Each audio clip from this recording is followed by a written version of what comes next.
Hello, everybody. Welcome to another Tuesday night chat. A little light on panel members tonight. They may be somebody else that pops in, but right now it's just me and Rick, and we're just gonna sit here and shoot the bull and see what y'all want to talk about.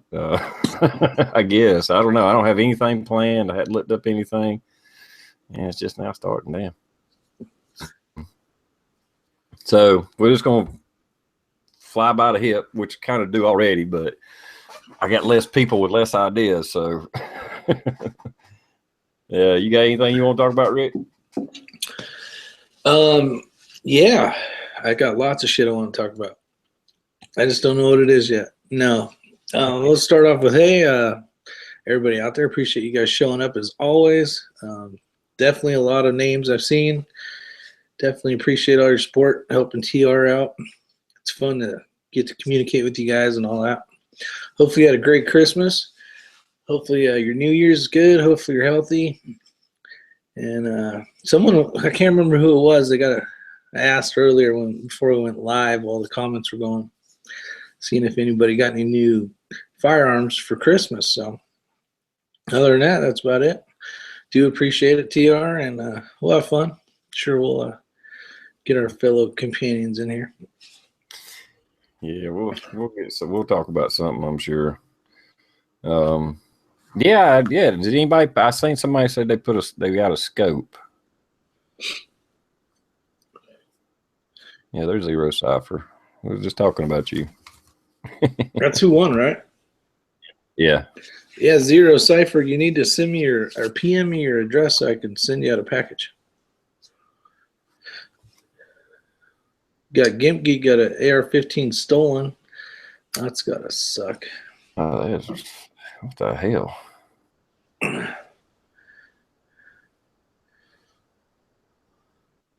Yeah, that does suck, Gimp. I didn't even buy myself anything, actually. I got a game camera for Christmas. First day I put it out there, found out I had a buck, which I always see, I'm always out there. There's deer always running around, but never seen a buck out there. So I put that game camera up. Sure as shit, little, there's nothing big and fancy, but there's some bucks running around. At least one of them. So that was kind of cool. Nice camera. Did you have the time and stuff set so you know what time it was? Yeah, 6:30. 6:30 walked by. I know they're like hanging out in that one part, like where you drive up in the driveway. There's the woods on the left if you're coming in. They're like hanging out in there, so I put it up in there. Then I put it on a trail, which I thought was going to be a good trail. I didn't get one freaking thing. The only saw was my dumbass walking away from the camera as I hit the go button.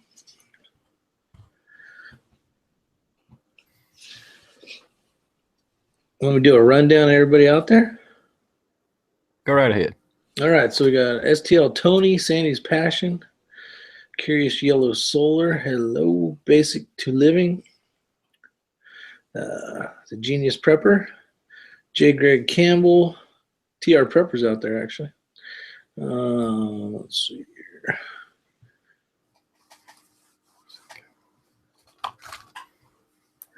A lot of chatting.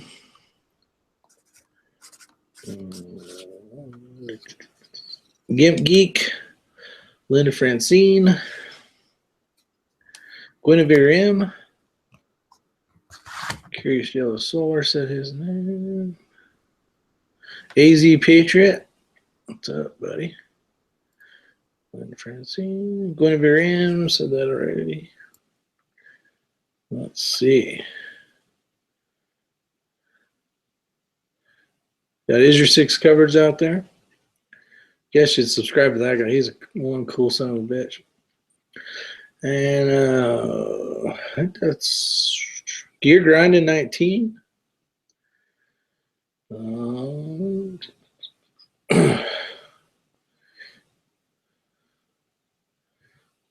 Get everybody. I started at the top, so if you're just typing, I'll get you here in a sec. Dun, dun.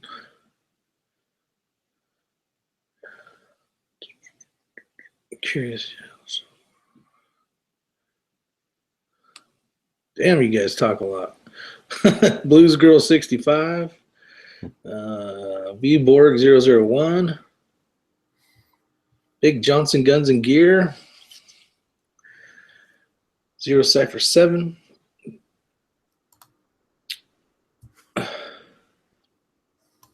Now my screen's screwed up. Okay, so I must be at the bottom because my screen's going up. So I think I got everybody. Oh, no. Buckeye Brian and Chris Do-It-Yourselfer, Brian J. That was weird. It kind of like refreshed. And that's it. Thanks for showing up. So why is it TR? I'll put a video out and I'll get 20 views.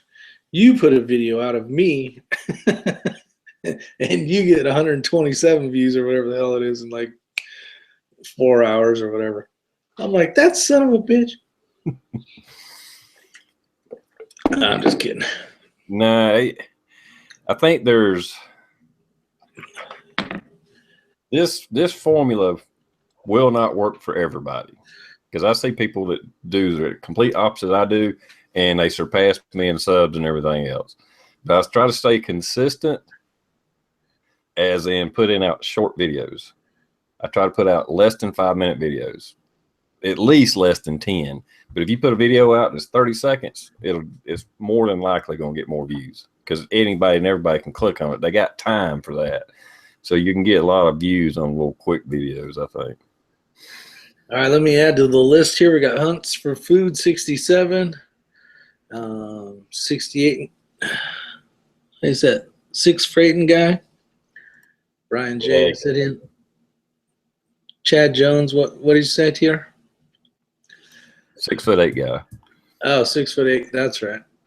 That's He's one tall dude. I've seen his videos. yeah, that's There's a RZA Gizzes out there too. If you guys haven't checked out Bizza RZA Gizza, he's got a bitchin' series. I don't know how many it is now. He's on like day 37, but he skipped 10 days. So what is it, about 27 videos or something? And he writes his own book and he reads it to you. Really cool stuff. Check it out.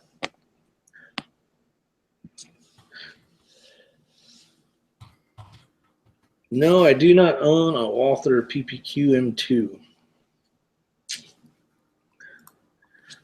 And Gimp Geek says you make more CPM for videos over 10 minutes. More. Anybody know what CPM? Can you spell that out? Because I ain't got a freaking clue. I think that's a cost payment something or other. I have heard that before. Somebody told me that you actually make more money off of longer videos, I think. Or it's a better payoff or something. But I don't make no damn money on YouTube anyway, so it don't really matter. I couldn't even pay for ammo what I get. Shit, I couldn't even pay for Ear Pro. I guess I could pay for Ear Pro. Oh, we say clicks per minute. Oh. That may be true. See, AZ's got a good point too. If it's too short, it's like, yeah. He says it's kind of hard to entertain him if it's only 30 seconds long. Mm-hmm.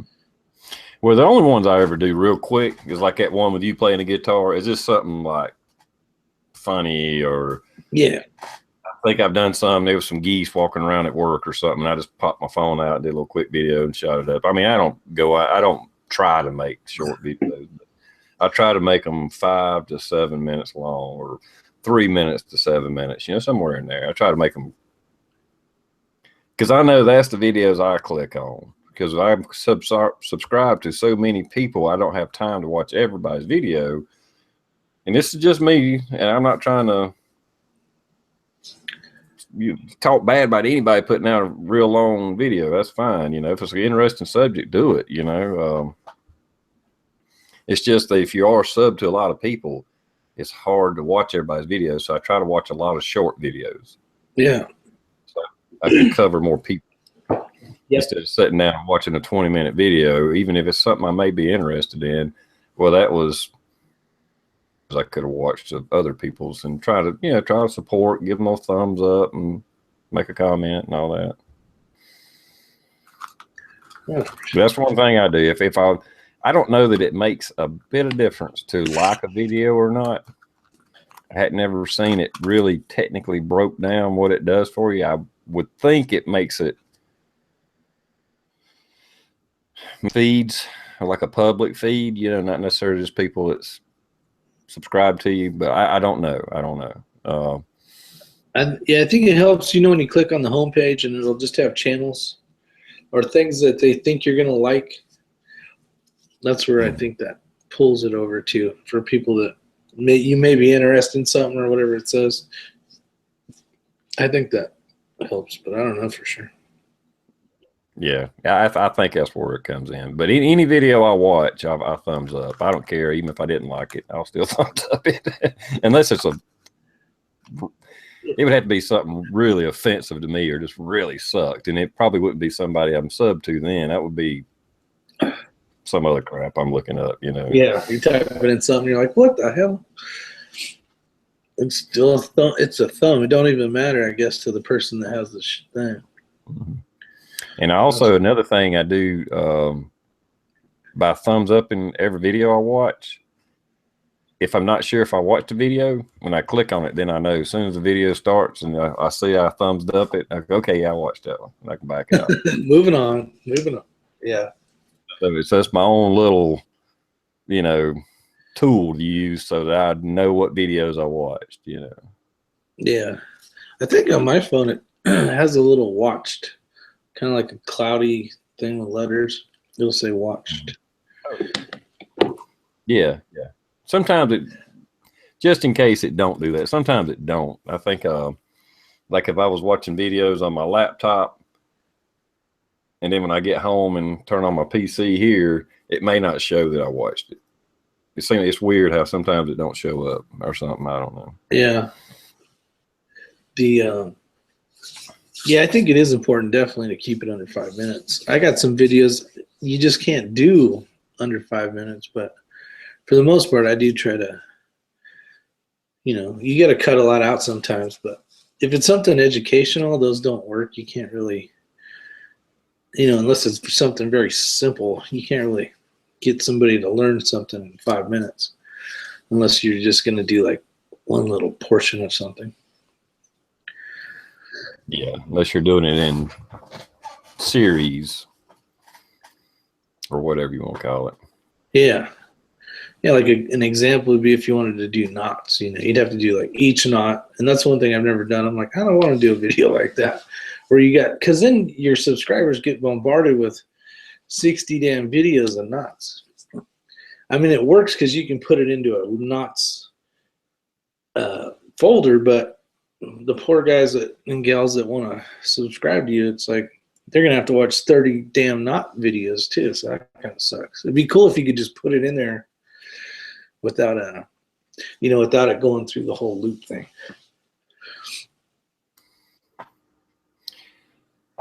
And those videos, I end up getting a lot of views and stuff. It's just, I just don't feel comfortable doing how-to videos, and I don't know what I could teach somebody on a how-to video that I feel confident enough to teach you something, I mean, I know how to do a lot of stuff, but that don't make me an expert, Oh yeah, Bizza Rizza Gizza. Yeah, I don't even hardly watch TV. I watch movies. I do enjoy a good movie, but as far as this TV, nah. Well, last chat, I think it was what? Sunday? Was it last Sunday? Well, last Tuesday. Yeah, last Tuesday or something. Yeah, when we were talking about 1,000,000 Ways to Die, well, I finally got to watch that video. You were there. There's some funny shit in that video. Or movie, I should. Everything's a video now. If you were on YouTube, you don't watch movies anymore. You watch videos. You're like, it's like, oh yeah, that is a movie, I guess. Yeah, I think you probably still need to go back and watch that again. I guarantee you missed a bunch of stuff because we was talking and stuff going on. And what have you. I know you went back and said you finished watching it or something, but Yeah, I kind of rewound it. Fell asleep to it. That's for food. Oh, Stan's in the house. yeah, really the only TV I watch is in the early in the mornings when days I go to work. News, you know, maybe fix me a cup of coffee, watch 20 minutes of the news, just local news, and then head out to work. What's What's up, Red in October? What's going on? Can you hear me loud? How's Texas? Good, man. Christmas weather was like mid 70s. So I know the rest of the country had like snow and all that, but man, it was hot as hell over here for Christmas time. Shit, it was perfect at our house. Yeah. What was the weather over there? Just 60s. Oh, okay, well, good. Yeah, it's bitching. I was going to tell you real quick for Bizza Rizza Jizza, just say his name. It's Bizza Rizza Jizza. I know you always say Gizza, but it's Jizza. Jizza. Yeah, so it's Bizza Rizza Jizza. No, changing it. Okay. South Carolina folk, huh? Gizza? What'd you say, Gizza? Jizza. Jizza. On the videos, Rick, that you were talking about the length of time and how you'll do a video and then TR will do one and it like just flies off the hook. Yeah, certainly agree with what TR was saying. If you keep it like 3 to 5 minutes, most people can be entertained that long.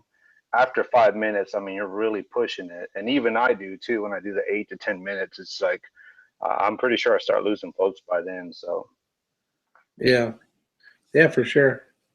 But definitely TR is on it, man. He has a good fan base of folks that just watch his stuff. I think he's a really good guy, and I'm sure you are too, Rick. But yeah, it's like everyone loves TR. It's like he's just a celebrity around here. It's not even him; it's his rooster, and they're getting pissed. That's what we don't have any videos with roosters in them. Yeah. Yeah, I don't have the biggest channel in the world, but I got a lot of faithful viewers, subscribers. It's like the ones that do subscribe are really good about watching and commenting. And that's another thing I do is, as much as it takes a lot of time sometimes, is I reply to every comment. Yeah. That's just something I personally do because I knew when I first started doing YouTube, I thought a lot of people, when they took the time to respond to my little dingbat comment or whatever, I mean, I'm trying to get all into this prepping or this and that, and I make a comment. If they got several thousand subscribers and stuff, to take the time to get back and reply to me, Definitely. that means a lot to me. So I try to pay that back. I totally agree, and I try to do the same thing, and I have a lot less subs than you, but I always try to make it a notion of responding to everybody. If it's a like, thank you, brother, appreciate it, because it goes a long way, and I think the smaller channels have something that the bigger channels don't.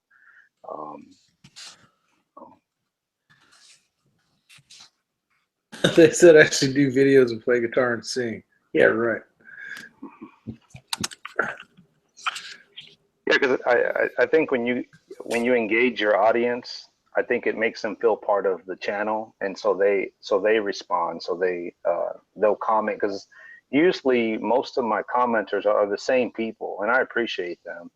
Yeah. So I want them to know that, hey, I do care, and I appreciate you taking the time to watch my video. Now, I don't have ads on my videos, but just the fact that I do enjoy doing it for fun, I mean, that's what I get out of it. So. No, it's definitely important. I mean, that's kind of how you build relationships and know who your fan base is and that kind of stuff. And it's cool because you do get to see the same. You have the people that definitely are always commenting, so makes it nice. You get enough of the same people, especially the more and more you communicate with them. I mean, even people that don't even make videos, that just have a channel so they can subscribe to people and keep up with everything and comment. You got to have a channel to comment. I mean, you get to a point where you get a lot of people that'll, they'll joke around or, make fun of you, but in a friendly way, they're not being smart asses. Well, maybe they are, but in a funny way, Yeah. Well, I really like, someone was brought it up, how YouTube gives you all that analytical stuff. You can figure out age groups and sex and locations and view watches and clicks, and where you can click on the next link. Can't think what that's called, but they give you a lot of cool information that can definitely help you if you understand what you're looking for. Right. Try to get your videos. People stop dropping off at 4 minutes or whatever, then that kind of tells you, hey, I really need to talk faster or Yeah. make a shorter video. It's definitely a good tool to use for if you're trying to build up your fan base. But I've never, I guess, had the desire to like try to get up high enough. But I always joke with people saying once I get to 999, I'm shutting the channel down and starting over. But I'm not. It's just how I guess it's your passion as far as how much you want to build your channel up to be. Sometimes it happens naturally. Sometimes you really have to work at it. So. Yeah, and that's the thing. We're diving into a very small portion of what YouTube is. You know what I mean? Right. The gun community, the prepping. I mean, we're almost trying to be the smallest type of group that we are, because the majority's watching stupid singing videos about whatever, or games or whatever the case is. So it's definitely Exactly, and like Bizarriza Jizz, I mean, he surpassed me, and he started off not making any videos, and then he just shot up with that EMP. So I mean, I applaud him for finding a knack that works for him. And I think for you, Rick, I think it's those the gun shows, as far as the timing and all that. I think that's your niche. I think you should just stick with it and just kind of build on that, because I mean when I think of that, I think of you as far as your channel goes, because you're really into the timing and all that. So yeah. doing. Well, that I tried doing that series on what would you do, and a lot of people like that. Right. It wasn't. I mean, I wasn't getting like crazy subs from it, but my loyal subscribers like that. They're like, this is cool. You kind of get to solve the problem, and then, not to say that my answer is the correct answer, but then I would give my thoughts about it. So it's kind of. And I'll tell you this: when I got into this, I think it was in 2013. That was a real big thing to do, is to do the scenario, like what would you do if S.H.T.F. And it was like a real big thing that a lot of channels were doing. And then I think it just kind of ran its course. So if you're not getting too much feedback, it may be just a lot of the subs you have already experienced that, and they're just not into it. I think it's a good way to engage with your audience. I just think some of them probably have already went through that. So. But what makes people go from thumbing a video up to actually sharing it? Like, that's where you got to get, like, in order to get a video to really kick ass, I think you have to share the format to like Facebook. Like, you're like, oh, that video is awesome for some reason, whatever it is, stupid puppy falling down a sled or whatever, and then they'll share that to like a Facebook thing, and those will go freaking stupid, I think in my opinion, just to answer your question, and not that I'm the one to ask for that, I think if you can get one or two big channels, the big channels' attention, and you get them to watch that and like it or share it, I think it kind of takes off from there. So using like Pop's Quest, TR, some of the other bigger channels in mine, I think if you can get those guys to comment, like, or even sub you or just mention you, I think that's a platform, because certainly my have gone up, and I would like to think because of those guys and a few others, but it just depends on how much you want to push your videos. See, and I've had some pretty, not big, I've had like the Daily Shooter, which he's at like, I don't even know what he's at right now, and then Jarhead 6. They've done shout outs for me, and and I'll get a spike of like 56 people in a day, just freaking, and like, holy shit, like, you look at your thing, you're like, what the hell? And then look around, and then you'd be like, oh, you know, the Daily Shooter. Will's a pretty cool dude. He did a shout out or whatever. Right. And that's pretty crazy. It definitely helps.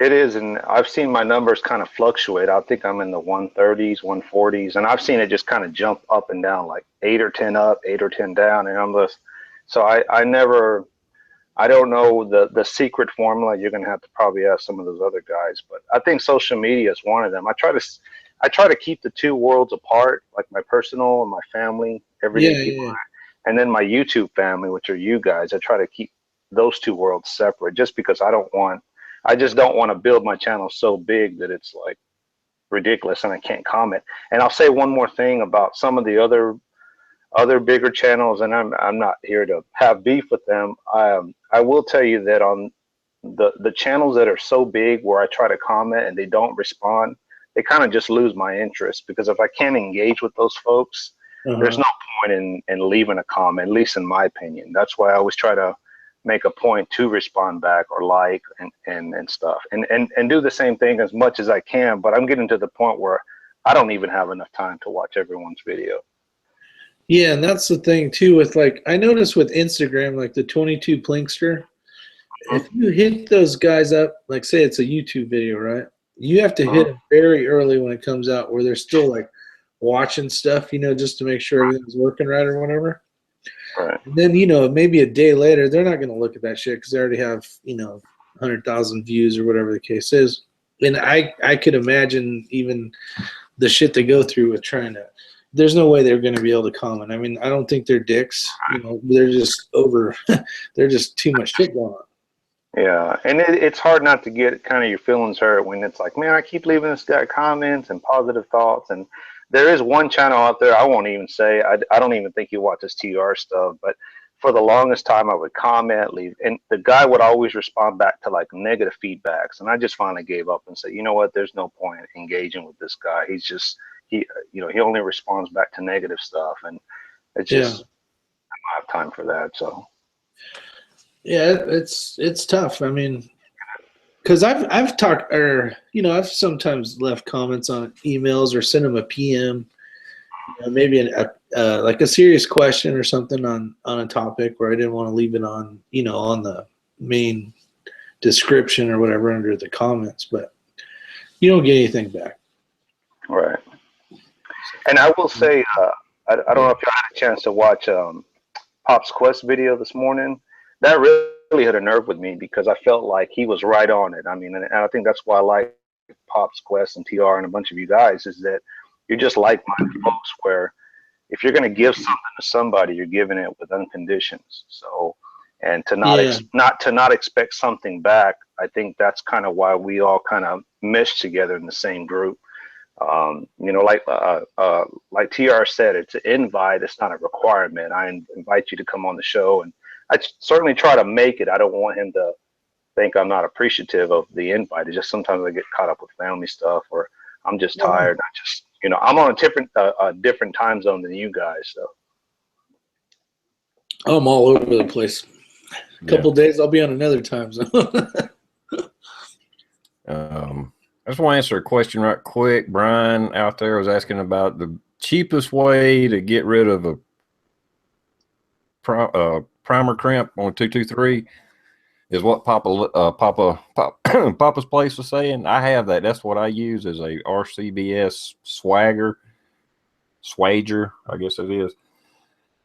Like he said, they're about 30 something bucks, but this ain't the proper way, and I probably shouldn't even say it, but how I started out doing it, I would just take a drill bit, my cordless drill, and just drill a little bevel in the very beginning. I'd take a bit that's a lot bigger than the hole and just put a little bevel in it.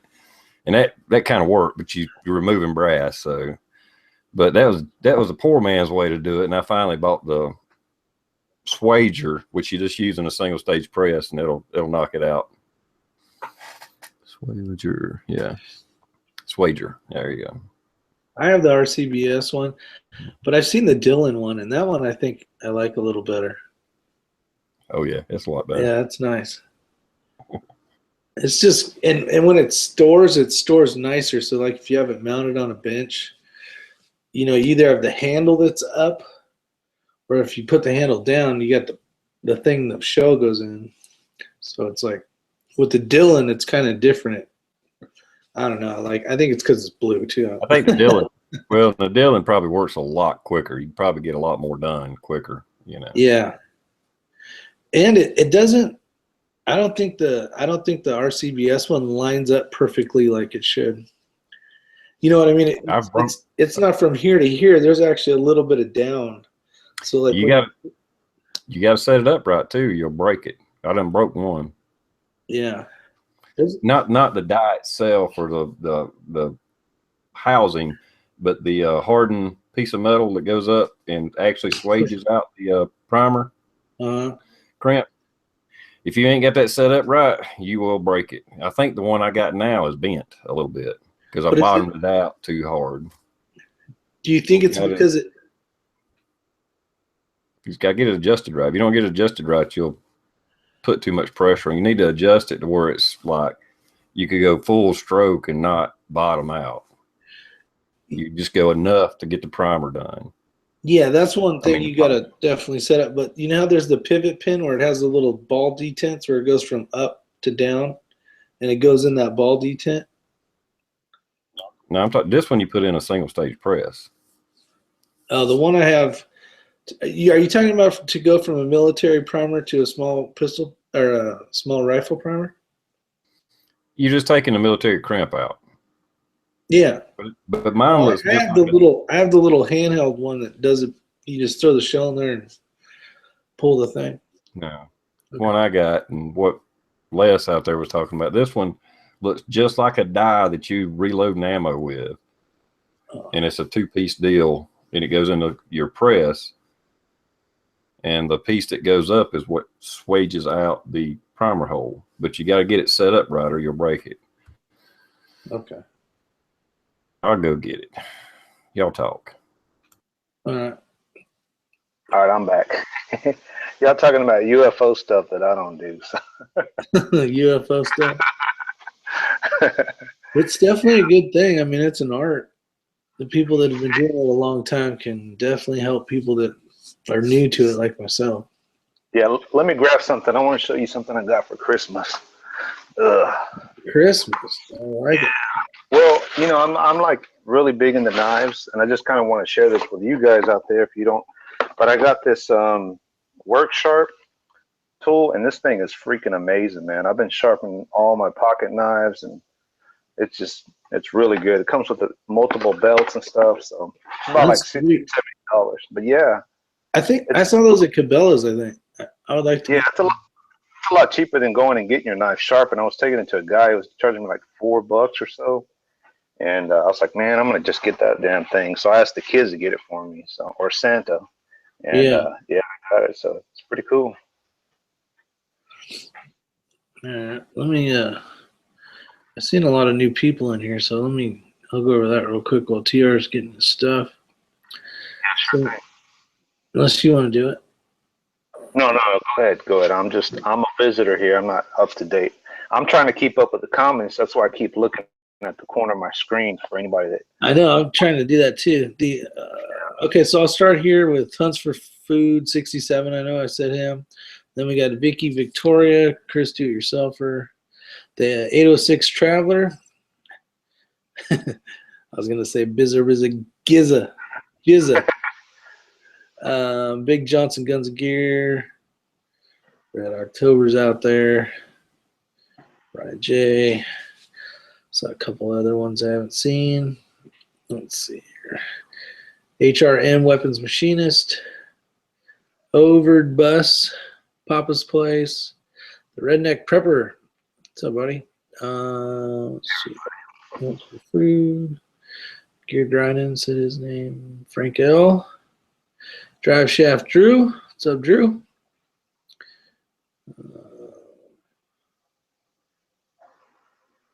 Oh, here's another one. Bowstar Crow. Hopefully I'm saying that right. And Custom Black Guns is out there. Red October again. And we're good. Yeah, I'm trying to comment as you're talking there. It was weird as it did a little jump, and then I was like, shit, I hope I didn't miss nobody. But Yeah, it's so hopefully you guys didn't put everything on your credit cards. Hopefully, you know, that's the shitty part about Christmas. Hopefully everybody at least paid for a good portion of it cash-wise.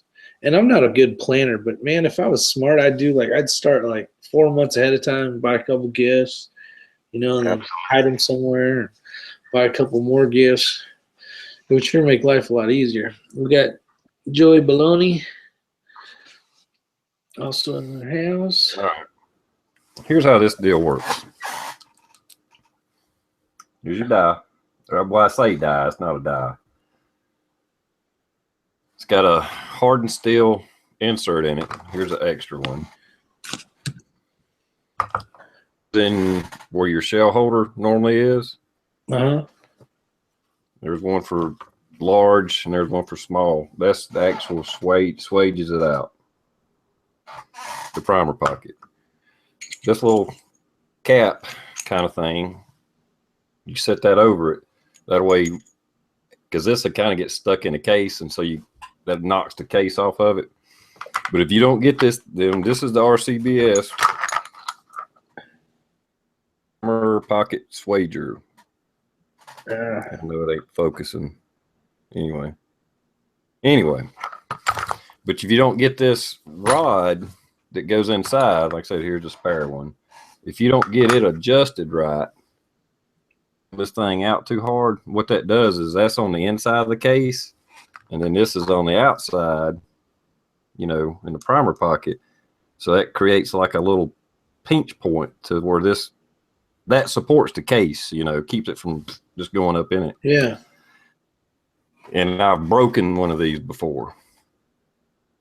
Now, RCBS, and this is true for any reloading company, I have yet to break or damage anything that they didn't replace for free.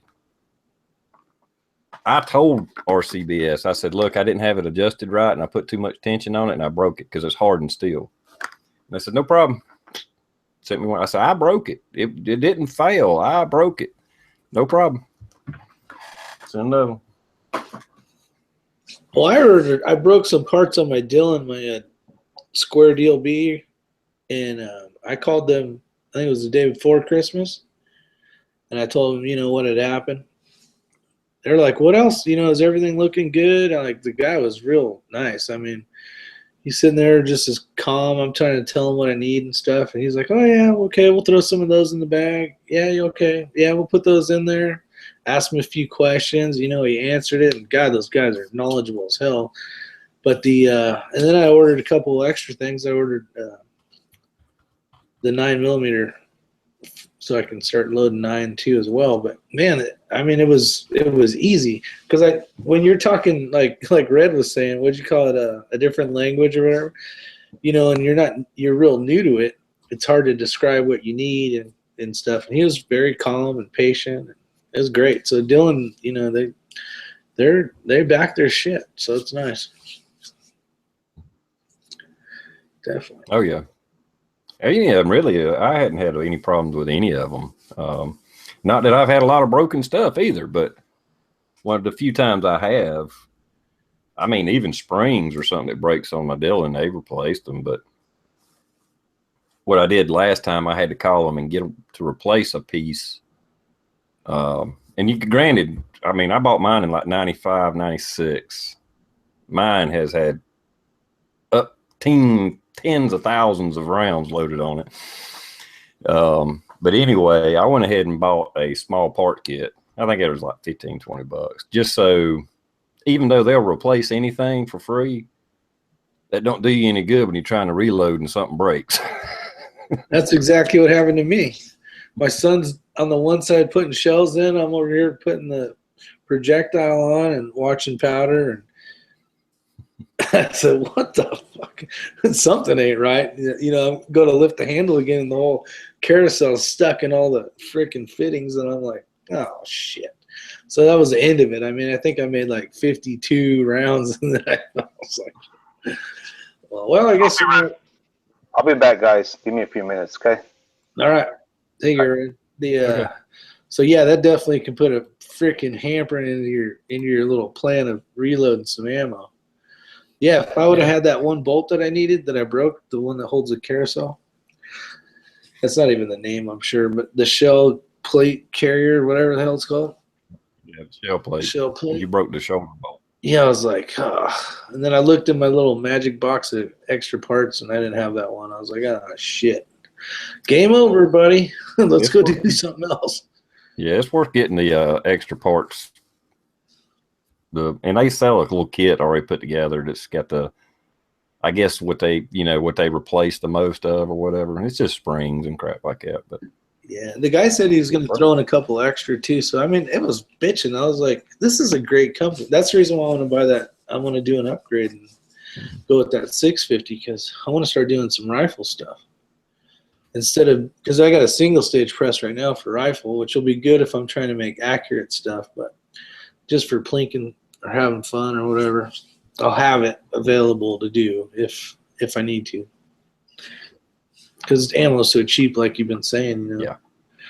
But it gets expensive because you bring in like at least 150 rounds of each one to a, like a 3-gun. So you got at least 100 and something rounds of shotgun shells, 100 and something rounds of 223, and then you're 40. So it gets expensive. Yeah. Well, you can justify it, especially shooting competition. Yeah. Well, yeah. If I practice the way I'd like to, which is about 10 times more than I'm doing right now, it'd really be easy to. Yeah, 223. Unless you cast your own bullets, I figured it up. It's about 18 cents a round for me to reload it, but I can buy it for 22 cents. So, and the amount of effort and work that goes into reloading bottleneck cartridges, it is well worth a nickel to buy it and just let it hit the ground. Exactly. There's a lot of work to rifle cartridges. Yeah. It's not a lot like of work. pistol. It's definitely not like pistol. But it's like we said, you got to take if it's 223, more than likely it's got a damn crimp in it, primer crimp. So you got to remove the crimp. Then you got to size it. And you got to, that's 2 steps right there. Then you got to trim it. You size it and trim it. And then you can reload. Yeah. And then you check everything like 50 times, especially when you're new, because you don't want to blow some shit up. Mm-hmm. Hey, TR, have you ever reloaded shotgun shells? Yeah. Is that the easier out of all the different rounds to reload? Simple.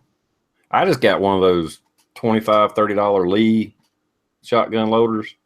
I mean, that's all it costs is about $25 or $35. I don't know what they are now. I got a mech. I used to shoot a lot more shotgun than anything I've ever done. Doing sporting clay competitions years ago, and I would reload a shit ton of rounds. I mean, I would shoot a case a day. A case, not a case of shotgun shells, not 100, but a case of shotgun shells at least once, or a case every 2 days at least for like months. And I started reloading because it was so expensive. But right now, it's cheaper to buy shotgun shells right now, and that's I was going to say if you just going to do like field loads, just the cheap stuff, it's cheaper to buy it. Yeah, if you're going to build some Johnny Badass buckshot and some slug stuff, then it's worth it. But I mean, it's fun to do it because you can do crazy stuff. You can throw, especially if you have a YouTube channel, obviously you do. You can load it with gummy bears or some shit, and make a video or whatever. But like, it's good in the prepping community to have all the ability to have all that stuff when you need it. Like TR, we've talked about it quite a bit. Just having that stuff available is important. Now's not the time to so much go use the stuff and reload with it, but it's important to have it when like especially living in California. I mean, pretty soon you're going to have a permit to buy ammunition. At some point, people are just going to start saying, "Go fuck yourself, load it up." Yeah, I would definitely like I said, unless you're trying to load up some really something to compete with a Winchester double X or whatever their premium ammo is for skeet shooting or whatever, but just buying regular Walmart Winchester or Federal, just the field load, I call it, dove load, whatever. Yeah, just buy it because it'll cost you more to reload it. Because lead has gone skyrocket crazy in price. Yeah, it's stupid. I mean, you buy a bag of shot. I haven't bought shot in years. I actually transported shot when I moved because I had shot. But I'm like, when you walk around a gun store and you're just looking at prices and kind of stuff, like, holy sweet, is there gold in this thing? It's like, dang, that shit's expensive. Have y'all noticed that I'm sure you've been noticing the ARs have been fairly priced. I'm wondering at some point if it's going to just tap out and then the AKs are going to start coming down again. What are your thoughts? I think ARs are about as low as they're going to get. Because hell, you can buy one cheaper than you can build one now. And AKs, I don't know. I don't know if there's enough demand, maybe the price will come down a little bit. But it's just the fact that they're having to import them and stuff for the most part. Because the ones that's made in the United States, there's so many steps to the process of making an AK. They can build ARs quicker than they can AKs. So you got a labor cost with making that AK. Gotcha. Yeah, because it's, most of them are stamped steel receiver, so they're folded up, stamped, and then somebody's got a hand put in rivets, crept the rivets down. Those ARs, they just slap it together, screw this on there, torque it down, boom. Okay, there you go. There's your, other than putting the parts kit in the lower, bam, bam, and they're done. Yeah, when that Sandy Hook event happened and the ARs were just, ridiculous up there. I had a cousin. I told him, man, you should go ahead and sell in, get you 2 or 3 other, guns or pistols or shotguns, whatever. And my thought is hanging on to the AKs up until a point where if they cap out and they start coming down, if people are wanting to turn around and do a quick sell, that may run out. I'm wondering if it's a good time to start turning in and trading in your firearms or something else. Or I think AR is still a good investment because I'm trying to say you can rip people off, and I don't mean this by no means, but right, not going to be up on gun prices. So if something does happen to drive the price up, you could make a profit. I ain't trying to say go rape somebody like people were doing after Sandy Hook, but I've seen Bushmasters for $2,500 in a local. Yeah, it gets ridiculous. Yeah, well, that's the thing too. I think some of those companies, that did rape you when they had the chance to, those supporters, buyers they're just telling them screw you and we're going to go somewhere else. So they ended up losing money in the end, I believe. Yeah, and now I'm talking about this individual sales too. So there again, it depends on your state. In South Carolina, I could sell you a lawnmower or an AR-15, and there's no difference on how we go about doing that. Registration, there's no background check. It says, hey, I got this AR. I'll take $600 for it. Okay, give me the money and it's yours. And that's it. Same here. But I guess the right way to do it is to at least show that you're a Texas resident with a valid ID, and then you can do a bill of sale just to cover your ass. But some people can just do private sales and just say, hey, I'm selling this to you, and my word is your bond, whatever. But I always try to do the bill of sale just to cover myself. So. No, that's smart. And if the guy doesn't want to do that, right, maybe there's another guy that'll buy it.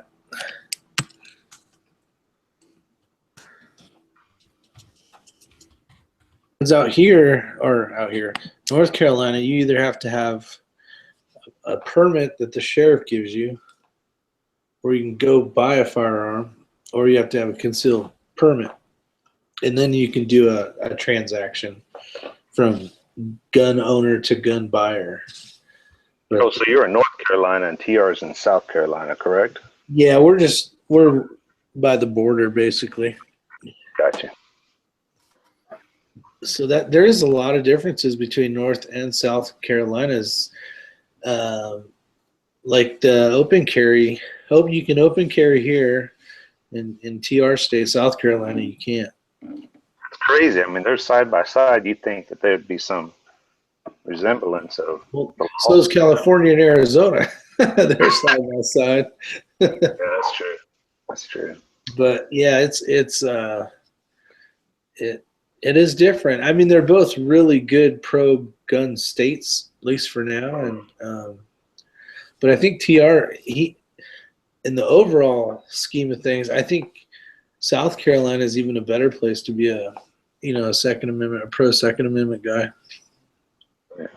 The only thing we don't have that you can do in North Carolina is open carry. But as far as selling firearms, and they're changing laws about carrying guns in schools and teachers and things like that. There's a lot of stuff going on. And even when we first got our concealed weapon permit, shall issue deal whenever they changed the law or whatever, there were a lot of businesses that put up their signs, hey, you can't carry in here. But I have seen hardly ever do you see one of those signs now. But almost all the businesses quit putting the signs up. Yeah, because the thing is, most people that are law-abiding citizens that go through the process to apply for the license aren't the ones you have to worry about. It's the thugs and the hoodlums that won't go through the process is the ones that you really should be fearful of. But they're not going to follow any stupid signs if they put them up. So it's like, yeah, I think that's what it was. Everybody was just scared because there's all these liberals and people putting in the editorials in the newspaper and on the news. They just thought it was going to be wild, wild west. Well, that never happened, and if anything, the crime rate went down, and then it's like everybody kind of relaxed. Then they're like, oh, okay, yeah, your law-abiding citizen ain't going to walk into a place after he's just done a background check and all this federal FBI sled check, you name it. Just because I can carry it don't mean I'm going to pull it out and start shooting people, Yeah, exactly. I mean, I dropped my family off today in South Carolina at the airport, and right in the signs it said, no firearms. Basically, the gun with the circle through it, circle in the line. I was like, fuck. You can't even say goodbye. So I did all that in the curb. And the rest of my family went in, but I was like, it's not like I'm going into where it's not the main part where you go past security kind of stuff. It's like the front door. It's there. So yeah, if anything, it'll keep you in line because I don't have a permit to carry, but my cousin does, and he was telling me you can't even like flick somebody off on the street because if they call the cops and cops get involved, that's considered an assault. So if anything, it makes you on good behavior. So yeah, exactly. It is. Yeah, you're going to be a lot less likely to get into a altercation. You're going to be, if you didn't have the ability to walk away from some asshole, to do it because you're carrying a gun now. And if things go a little bit the wrong way, well, next thing you know, somebody might get shot. Yeah. Or or the guy tackles you and your gun falls out, or he gets a hold of your gun and you might get shot, if it catches you off guard or something. So yeah, you're gonna have to grow in when you start carrying a gun. That's why it's good practice to have a YouTube channel.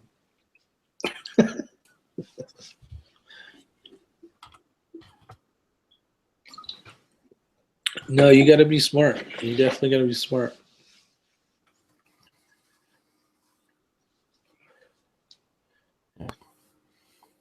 And it's, you know, you go to those pro states like the Carolinas as an example. Going from California where I could carry, but I was probably one of only one or two people in the whole building that had a gun, to North and South Carolina where, you know, probably 40% or 30% of everybody has a firearm. So you got to keep your attitude in check, you know. Right. For sure. Real Cobra Burnout. What's up, buddy? Oh, There Real was a Cobra. question. It was a while back. This thing's hauling ass. I'll look for it while you guys talk. It was about the Diamondback, the DB15. It's the AR-15 basically, but made by Diamondback. Do any of you guys have, have you checked those out or tried them out? TR, you're presenting to everyone.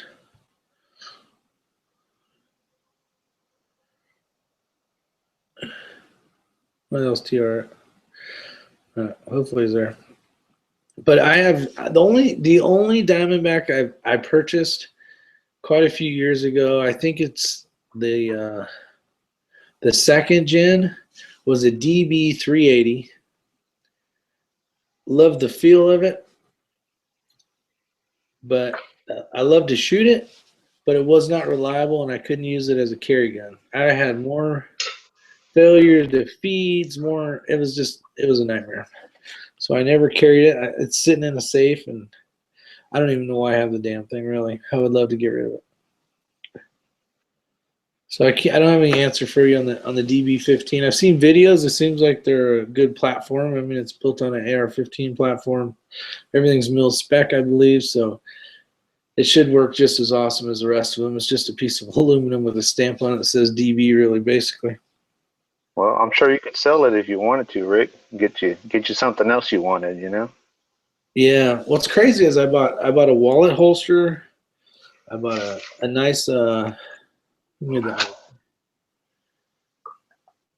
DeSantis summer comfort holster for it, and I was like, man, this thing. I really wanted to like this thing, but it wasn't worth the crap.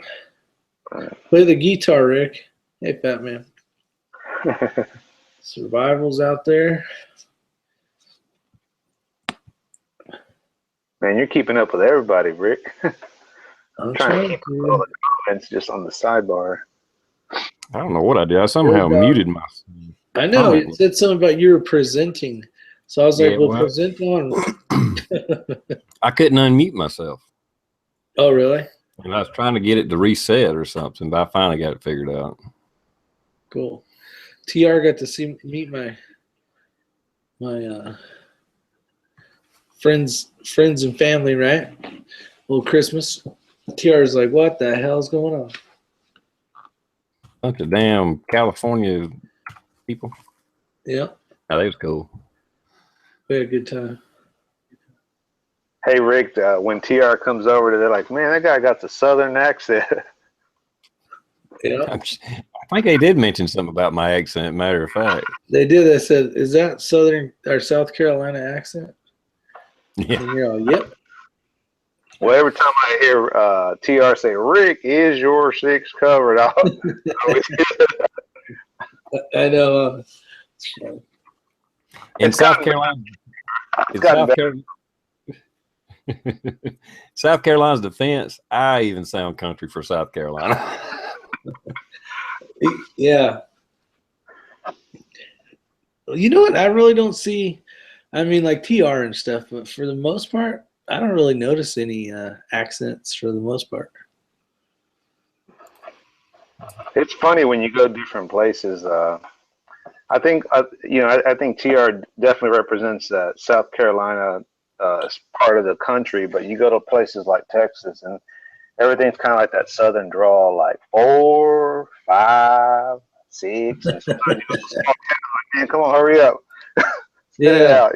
we got to count to 20. Get cracking here.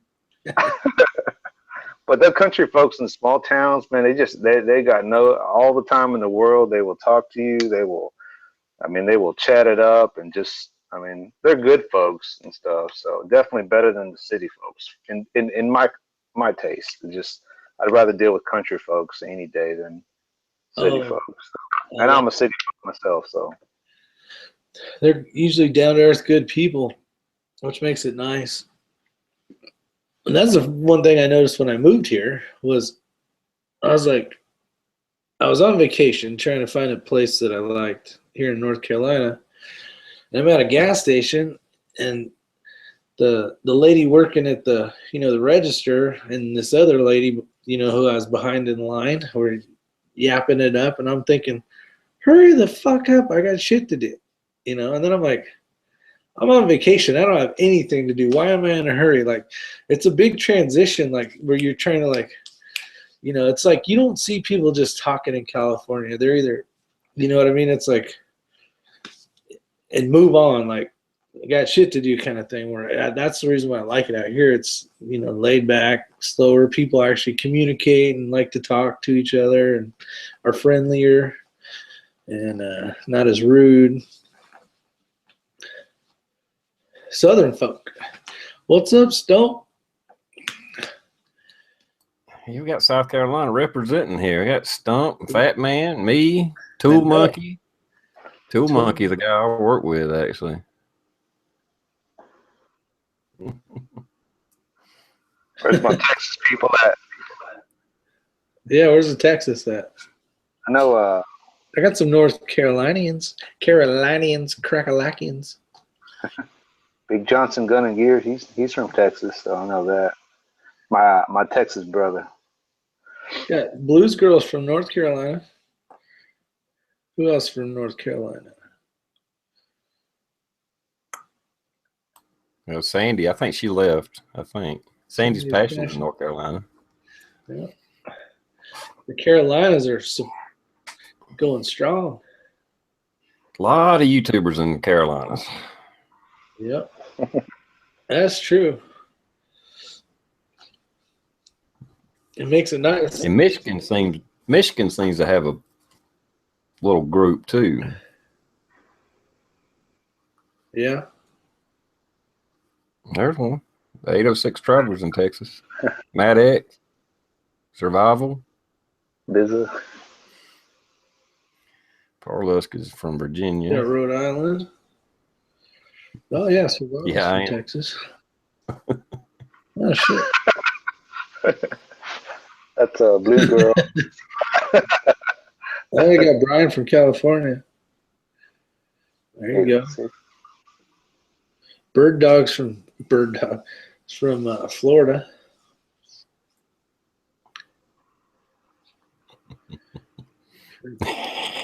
Anti-hick. Oh, there's Sandy. She's still here.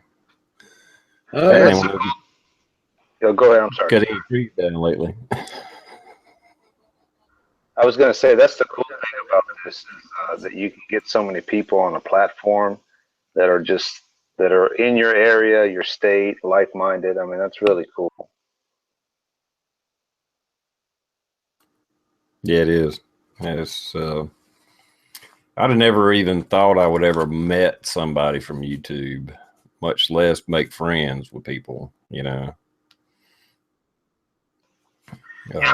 I stumbled across your channel, TR, because I was just kind of going through different channels, clicking on this and that, and I saw this guy with the mohawk. I was like, "Who is this guy?" So it's checking it out. You were doing a like a VR to a Patriot something guy. He passed away, but just you doing that video just kind of caught my attention. I thought, well, this is a pretty good guy. Let me check out his other videos, and kind of went from there. And I just subbed you, but by the chance, and now we're friends. So.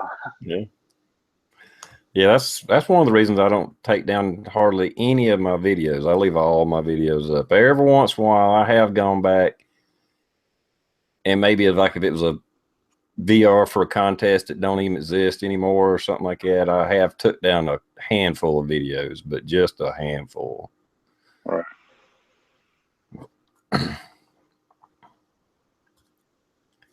Oh, I bet you have, Parlusk. Yeah, good majority. Oh, there's swamp foxes in Simpsonville. Is that Florida? No, that's South Carolina, unless it's a Simpsonville somewhere else. Huh. Yeah, Stump blames me for him doing chats. Yeah, he chats it up now. It's a good guy right there. I know old Greg used to be I think it was South Carolina. Yep, South Carolina. Yeah. Oh yeah, Swamp. Oh, damn, AZ's from Arizona, son of a bitch. No way. Get the hell out of here. Hey, TR, I got to run, man, but I appreciate you having me on. I got to go get one of the kiddos, so sorry about that. But if I can come back on, I will. If not, I'll catch the recap tomorrow when I'm working. So. All right, man. No You're problem. doing, Red. Appreciate All it. right, good night, guys. Take care. All right, see you, man. All right. Bird Dog's 12/27's birthday. Happy birthday, Bird Dog. It's your birthday today. Awesome. Happy birthday, Bird Dog. This is cool. There's another South Carolina person, R. Boyd. Yeah. Man, Carolinas are representing. Quite a few Texans, too. Where's Bizza from? I think he's in New York. New York? If you're not Bizza, don't take that as an insult. But I'm wanting to say he said something about being in New York one time, but I can't remember it entirely. What did AZ say? I'm just in Arizona. He's born in Michigan. Oh, Texas, too. Well, at least he's going to some good gun states, Texas and AZ. Yep, but Bizza's from New York. I thought that's where he had said he was from. That's where that video takes place, I believe. Or his book. I wasn't sure. I got caught up on them. I've listened to I got two to watch. I like watching them, kind of like TV series stuff. I like watching a big group of them because it makes it, you know what I mean? You don't forget anything. Makes it fun. Yeah, happy birthday, Bird Dog. 25 all over again. Yeah, you need to get out of that blue state, Greg. Yeah, no shit.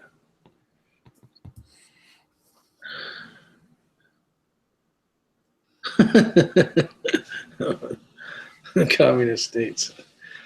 Yeah, I didn't have an option when I was little.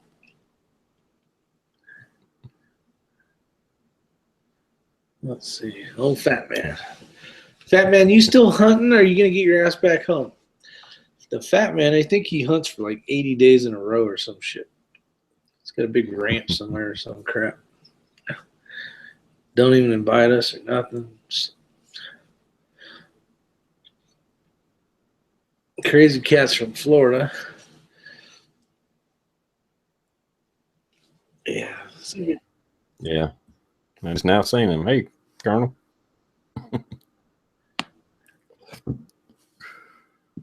This button real quick. Yeah, I don't see how people live up north. I couldn't do it. It's too cold in South Carolina for me. Yeah, I guess if you're used to it, you don't know any better. Yeah. How many people we got watching? For some reason, my computer won't reset. 63. Damn it. Nice, appreciate it. 46 inches of snow already this year.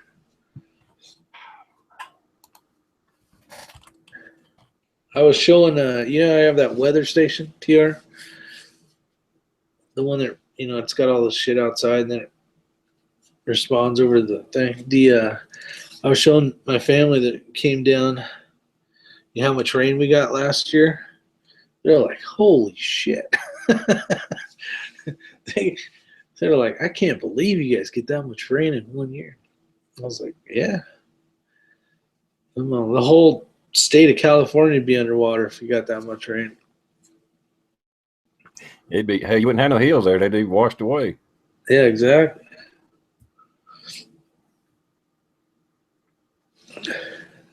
How cool. Greg's looking at a place in Seneca. That's a pretty good price. 11 acres of land, 98,000. Yeah. How far away is that?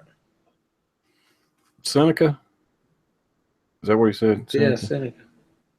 Yeah, it's not too far. It's a little ways down the road. I mean, it's in the upstate. Oh. I'd probably be there in Still 40 trying to learn minutes. all these damn towns. That's the one thing weird about moving is, just living in one place for a long time. You just kind of take it as it's normal to know where everything's at. And people will be talking like right now. It's like some town I have no clue where it is. It could be right next door, and I wouldn't even. I still got a lot to learn out here. Definitely. Yeah, it'll take you a while. Even in South Carolina, I mean, I lived here all my life, and like when he was saying Seneca, I had to think about it. And how do I get to Seneca? Because I don't ever go there, but I know where it's at. Yeah. I still want to get up to the Cherokee reservation up there, do a little gambling. I haven't been to there yet, that casino. Mm-hmm. It's like fun. It hadn't been since they got real cards now. Last time I was there several years ago, everything was just electronic machines. Oh, just like the slot machines and stuff? Yeah. I think I heard they got roulette and everything now. Yeah, they got regular card games and stuff there now. Yeah. That'll be cool to play some blackjack or something. I don't know when Pops is going. I think he's waiting to get his website up. And when he gets his website up, Pops Quest, then he's going to do a sale on his loaders. They're not much. I think he only charges, 38 or 36 for them? Yeah, probably then plus shipping. And he was selling those, the ones with little scratch in them or, tiny little flaw you wouldn't even know was there anyways. For a little bit cheaper too. No drinking at Squirrels here, fat man. I didn't know that until a few years ago myself. They're nocturnal, so you don't ever see them. Well, you saw a squirrel that I was talking about. Tell him. Yeah, Rick was telling me because he done a video one time when he was up here looking for a place to live and stuff, and he had seen a white squirrel. He was in town, and when I was up there this weekend talking to him, he was telling me how he saw another one. And I was like, man, I ain't never seen a white squirrel in my life. An albino squirrel, I'll assume it's an albino squirrel. And sure enough, I was leaving Rick's house, and just a few blocks, I guess you'd say. We don't really have blocks here, but just no time from his house, there was one running around in the yard. I was like, oh, I'll be damned. There's one. Yeah, there's one that came to visit today, matter of fact. I was laughing because I'm like, he should have been here the other day. Then he would have saw it. But you did. It was funny because, TR, you probably weren't even home yet because we were bullshitting about that right before you left.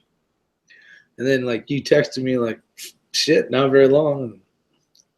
And I just saw a damn white squirrel. That's crazy. Yeah, that's funny. But, yeah, in Brevard, there's a bunch.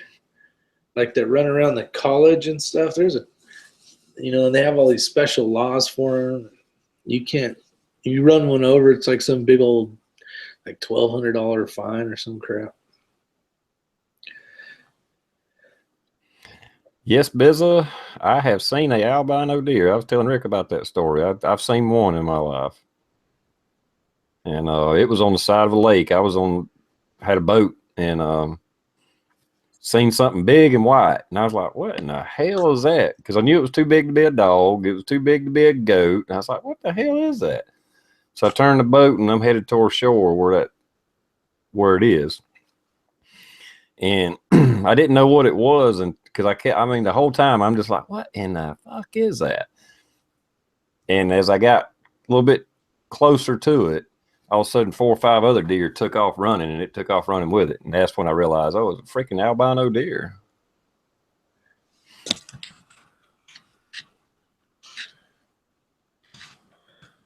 Okay, Fat Man knew about flying squirrels. I figured he did. I didn't know about it till a couple of years ago. I didn't. So there's flying. So the flying squirrels is only at night, huh? All the crazy shit's at night. Mm-hmm. See, I want to get a thermal for out here. Man, I'd love to walk around the woods and see all the crazy shit you don't normally see. I mean, other than Huh? other than birds and squirrels, about all you damn animals are nocturnal around here. Yeah, raccoons and foxes and everything else. Deer, bear. Yeah, that's true. About 98% of everything is, minus a rabbit and a squirrel. Skunks. I mean, when's the last time you seen a skunk walking around in the woods? I haven't. But you know we got them because you see them dead on the road and you smell them all the damn time. Roadkill. Yep, possum. Yep. So, okay. Fat Man says he's a son bitch, you told me. Yeah, okay. no, Blue, he's having fun at the bar tonight.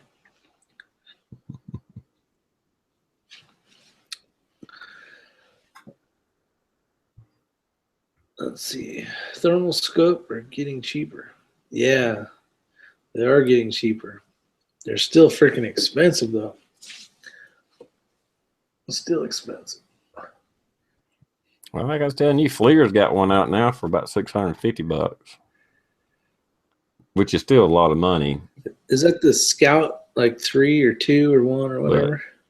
Something like that, probably. Yeah. At the WNC, that last gun show, I could have picked one up. I think it was $450 or something. The guy was really cool. He's going to give, I don't know if he's giving me a smoking deal on it or not, but yeah, man, I would love to have one of those. Lots and lots of fun. Set up for your phone, too. Yeah, I don't think the quality, because I want one, this one they said 100 yards. So like if you're pig hunting or something, you can actually look through the orchards or through the woods. I mean, you obviously can't look through the tree, but 100 yards is shit. That would be perfect for me. Because then you can always walk to the heat signature. You can get closer and get more detailed on what it is, But at least you'll see something 100 yards in the woods, as long as the tree's not in the way. Mm-hmm. I want to know where all the deer bed down. $221 for the iPhone Fleer.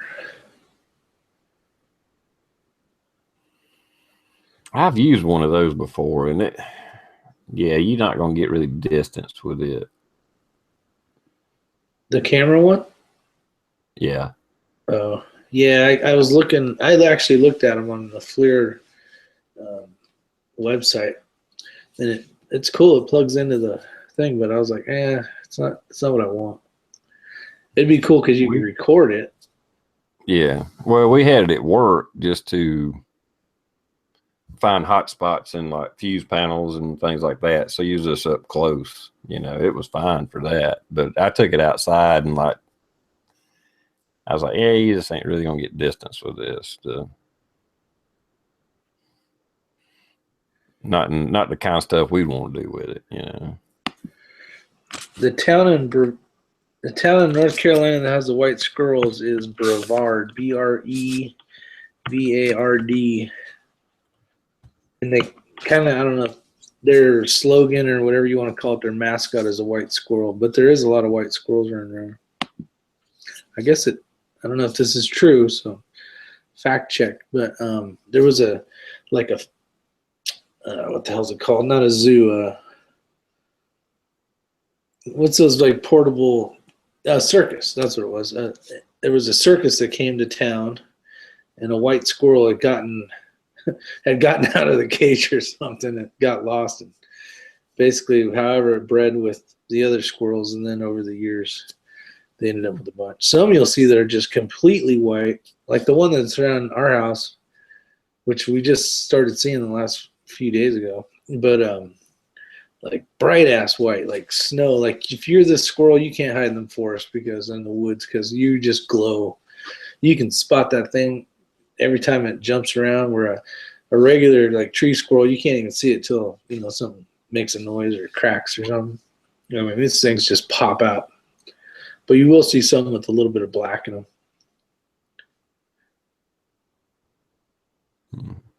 Yeah, that one I saw, he stuck out like a sore thumb, no doubt.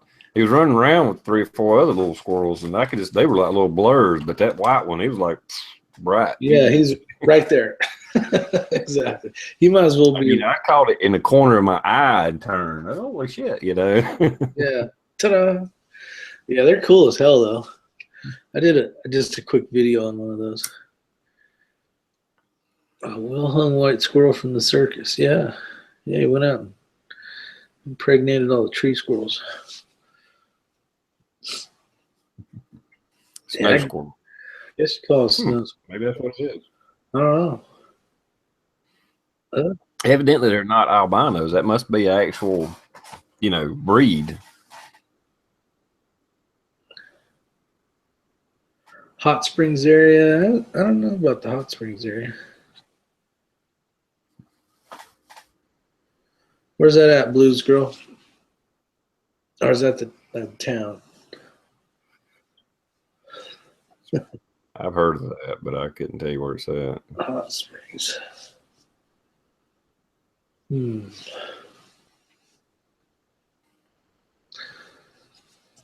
A true albino will have oink or red eyes. Oh, pink probably or red eyes. Yeah, and I've seen those here.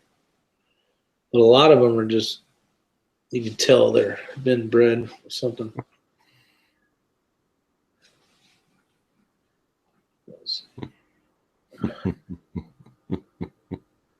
Big balls in Squirrel Town.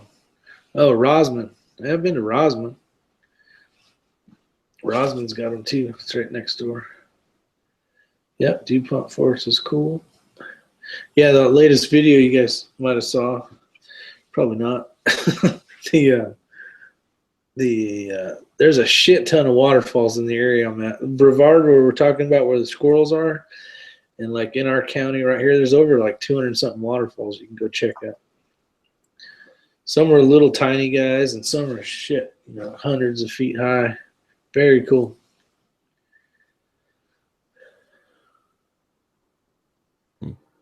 Yeah, a lot of waterfalls in North Carolina.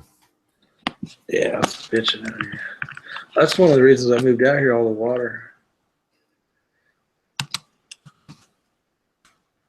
Go from no water in California. Hot Springs are privately owned.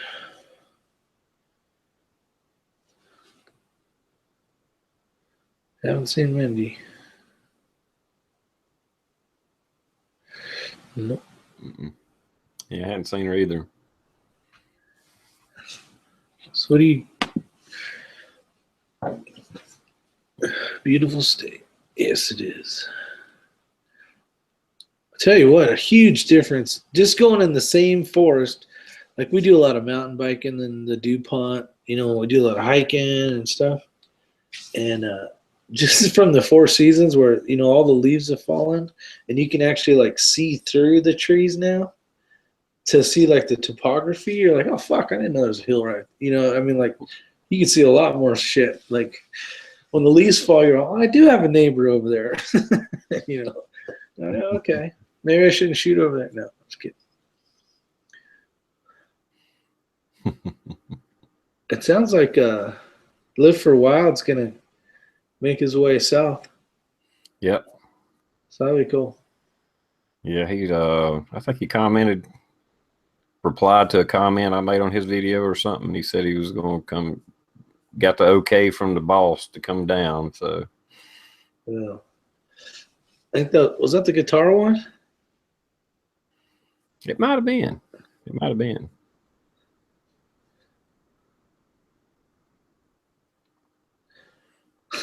Blue, can you imagine 6 at a forest fire in North Carolina? I tell you what, I was like, are these guys going to put this shit out? It's totally different firefighting out here. And I can see why they do it. Because letting the hills burn is good.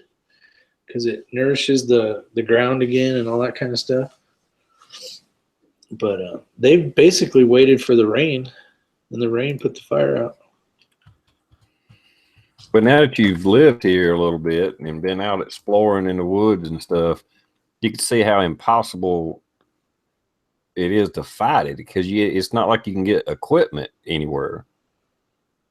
You know, if you're in a dense forest where there's no roads, Yeah, no trails. we have the same shit in California. We either hike in, and it depends because you have state fires and then you have federal fires.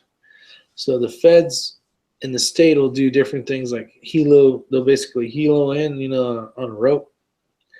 And they'll get some crews down there and find out what's going on, especially like lightning strikes. Lightning strikes are a pain in the ass because it could be out in the middle of nowhere, like you're saying, TR. No roads, no nothing around, right? The lightning just decided to hit that tree, and it's just kind of skunking around up there. But if you don't do something about it, pretty soon it's going to do something. If it's not too nosy. How many years do you have to commute back and forth? That's a good question, Deb. I don't know. I'm 2 bad days away from quitting work or retiring. I don't know, until I get tired of flying back and forth, basically. And with all the water out here, there's floato pumps, there's parachute things where the water, like a waterfall, right? You put a parachute on it, and then you set up your hose lines, and it's basically gravity fed. And there's tons of different ways to get water, but it's just completely, I don't know. I wasn't on the fire line out here, so I couldn't tell exactly what their tactics and strategies were.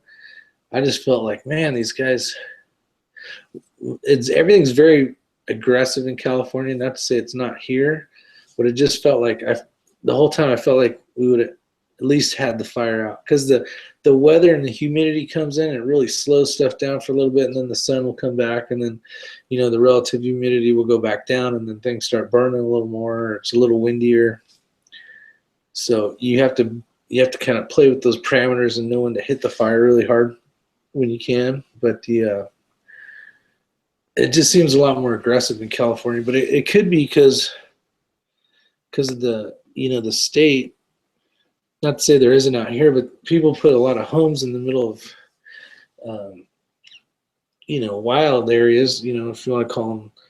Basically, they're basically taking the urban life and they want to go live and have their own little property, which is good, and that kind of stuff. But then they jeopardize themselves with wildfire. So now, instead of us letting it burn just so it can clear out like they have the ability to do here, we got to go in there and kick its butt, because there's structures in there that are going to get lost.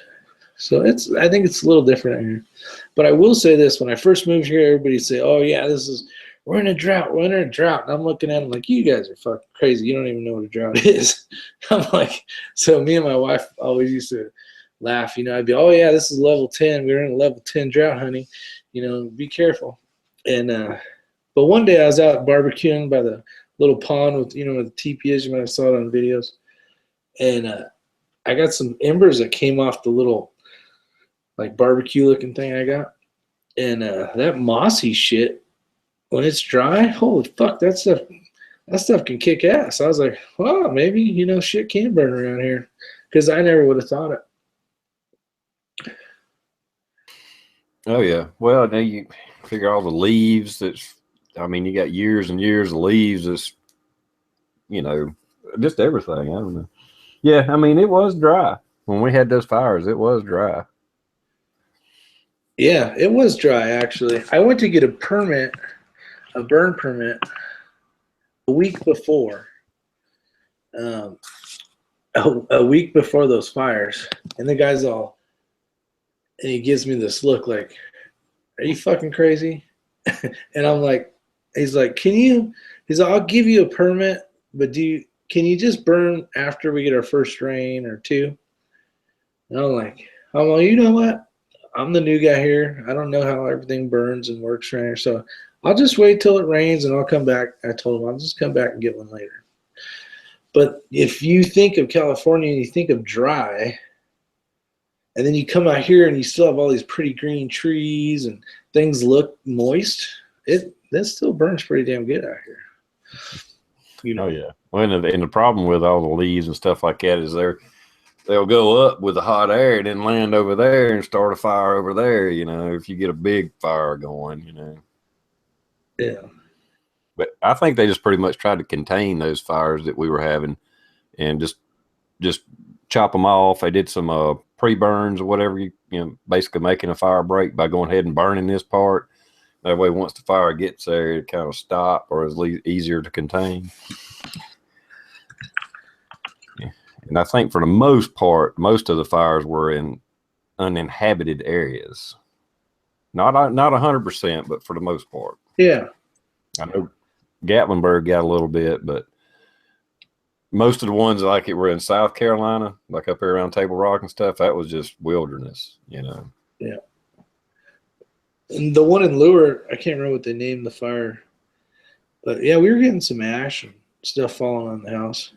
That's actually when we went. What was that? Thanksgiving. Right around Thanksgiving, we took off south. That's when we were out kind of by where Pops was and all you guys. We went to that. I can't remember what the island was called, but did some camping out there. Well, Johnny Master Arms done talking about Yankees again. I didn't send Johnny a link. I figured he's at work. He's don't come in on Tuesdays. He might be off this week. We're about to wrap this up here in 15, 20 minutes anyway. Yeah. I'm not saying no more than the Southern folks that have been here all their lives. I'm just saying. Yeah, somebody said something about that green stuff was grass, but no, we actually got moss. It's like a moss, yeah. Real velvety kind of, it'll be kind of thick, but it's just all in the woods and stuff. It depends on the amount of shade and the moisture and all. You'll just see moss everywhere, and it grows on the ground. And yeah, that shit's like tender. Yeah, it grows in between the grass too, kind of. That's how it was where that little fire pit was. It's all mowed. But yeah, there was moss in between the grass, and just a stick that was too long that burnt. Just a little stick fell. That shit was crackling around the thing, putting it out. But I was like, all right, maybe this place can burn down. Yeah. I know. You got to be careful putting a cigarette or something out if you're knocking your ash off, because if it hits that moss, it's like you'll just see it start, not necessarily flaming up, but just start creeping. You just see red embers just start. Yeah. Yeah, that would be the good tinder to use if you needed to start a fire. Mm-hmm. Well, it's weird. They say I think it's 16 or 18% RH, relative humidity. If you flick a cigarette out, unless everything's perfectly perfect, a cigarette won't ignite. It won't ignite like grass. Like even a dry grass, because the RH is too high. But like in California, we're sub 2 digits in the RH a lot of times, where we're like, like 9% humidity or stuff like that, because it's so dry. We're out here, it always seems that the moisture is a lot higher, 80s, 60s, 90s, 150s, because it's raining.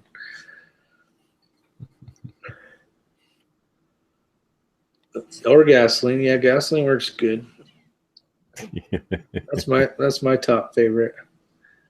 Just remember to light it quickly. Don't let the fumes go around.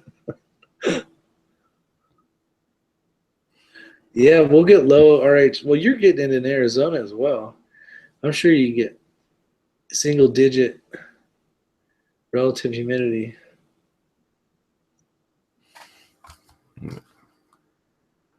No, hot exhaust wouldn't catch it on fire. And let's say somebody got a car that was lowered on the ground like 3 inches. Now this moss it don't really grow up. It's not tall. It's just, it looks like carpet is what it'll look like. if that makes any sense to anybody. That's the best way I can explain it. It's just a creeping moss that goes across the ground, and it's thick and it's like carpet, you know. Yeah, it just like fills the holes just to turn it. I don't know. Yeah, nature's carpet. Yeah, Cobra burnout.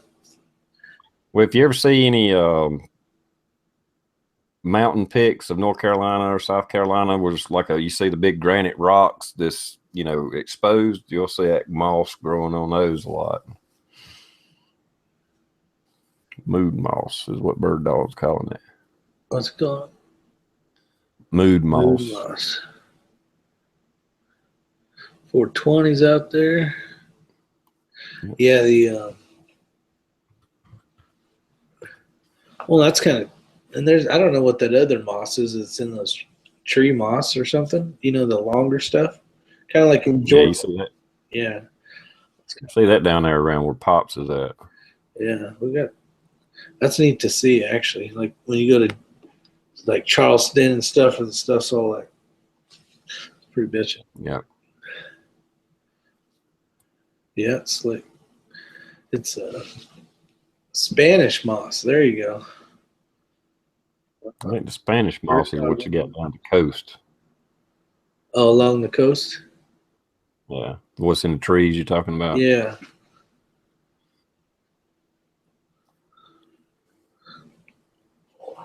It won't grow up here. It's too cold. I guess that's what it is. I don't know. Or maybe it's salt air or something. I don't know what it is. But yeah, I know my parents would try to bring it back and throw it in our trees, and this shit would always die. You know? You're all nice try. Well, actually, that long road on the what road is that? The 95 that goes all the way down there? Is that it? You'll see it once you get almost right to the ocean. Now, is it 95? 26 is what we take down there. 95 runs up the coast, like from Florida up to New York or something. So 26 goes all the way down to the bottom of Charleston? I don't know if it goes. Yeah, I think it's Charleston it goes to, yeah. Okay. I thought you had to. Or it hits 95 or something. It might end there. Yeah. I think that's something. I don't know. I forget. But I mean, I think that's 90. Is that 95 that's near his property, if I'm not mistaken? I think. I don't know. Yeah. Yeah. Right before, not long before you get to Pop's farm.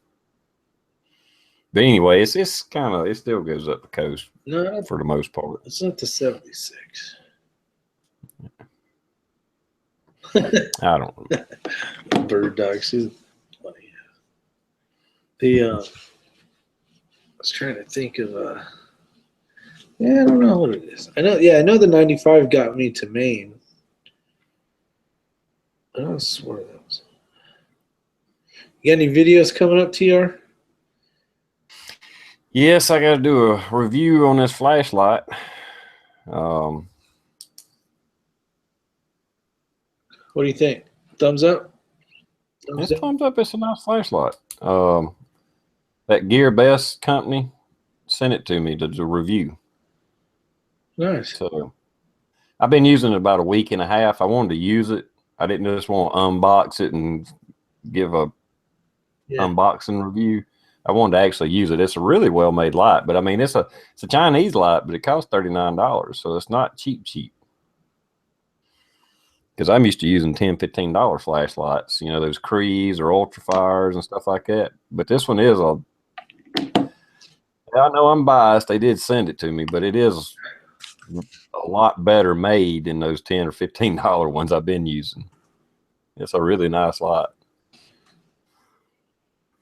And you can use a micro charger to charge it, like for your cell phone, micro USB. So that's kind of handy. Somewhere it plugs in. Hell, I forget now. So it's got a USB plug that charges it up? Yeah. Was those CR123 batteries or no? The, what are they, 1850s or 18, the bigger ones? Oh, yeah, the long ones? rechargeable. This is actually one that went in a vapor thing that I had. It's just 18650. I guess that's what they are. These ones, right? Yeah. That's cool. Just one? Yeah, just one. Right. That's the only bad thing about it. It didn't come with batteries. I was like, damn, for $40, it should have come with at least a battery. Damn. Yeah, no shit. I mean, I didn't pay for it. They gave it to me, so. You think they would have gave you a battery if they wanted you to review the damn thing? I think you can put two CR123s in there, though. That's basically what this is. Yeah. If I'm not mistaken, anything that takes those batteries, you can use 2 of those.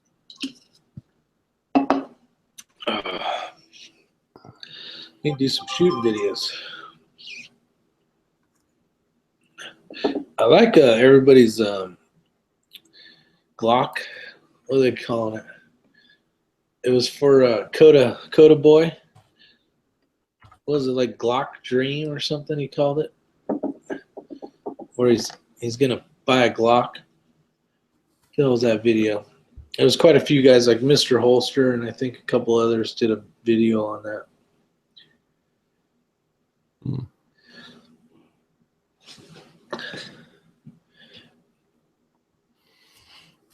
Yeah.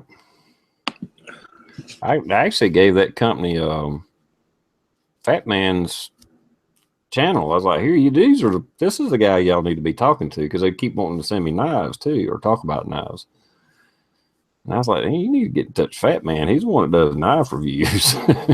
Yeah, he's got a shit ton of knives. Yeah. I know he sells them too, but he's definitely got some badass knives. The only bad thing is that it's a lady, and she'll send me an email about a sale they're having like the next day. I'm like, I can't just, just do these random videos. That's why I gave her Fat Man's channel name. I said, look, get in touch with him. That sounds like more like an Instagram thing where you can just put on a quick little sale thing. I mean, I don't mind doing it, but it's just not my channel to do knife reviews. I'll review them every once in a while, but and I'll do them if they want to send them to me. But like I said, they kind of the last couple of times I didn't even do a video or anything promoting because it was like, hell, I got to work this weekend, and it's like, oh, the sale starts today and runs through Sunday, and I'm like, well, hell, I'm working all weekend. I ain't got time to do a damn video, and that's not even reviewing. It's just telling people about the sale. It's like, well, hell, I ain't fucking salesman. I don't give me enough shit. That's called a fucking commercial. Mm-hmm. I'm not. This one, they sent me an email with a link and just asked me if I'd like to review it. And I'm like, sure, I'll do that. But yeah, as far as being a commercial for them, nah. Yeah. That's what's tough. I got to do a review on the Drummond gong. It's a Target steel gong. Just haven't had a chance yet. It sucks. Got some new names out here. Plumpy and R. Boyd. Make sure if you guys want to subscribe to TR to get over to his channel and subscribe him up. Through not to send you a lot. Yeah, as Parla said, through not to send you a lot and expect the video the next day. And they sent out a bunch of lights because they're there for a little while. It was like you couldn't open up YouTube without seeing a through night video. I know, that's the same with Olight. They got good stuff, but it's like, man, why is everybody keep doing this video on the same stupid ass light? But I understand why. It's definitely but it sucks when you see all of a sudden Pops has a flashlight, TR's got a flashlight, I got a flashlight, it's all the same flashlight. You're like, and it's all like your people that you watch, you're like, I can't watch it. It's like watching paint dry. You're like, no, don't make me watch it.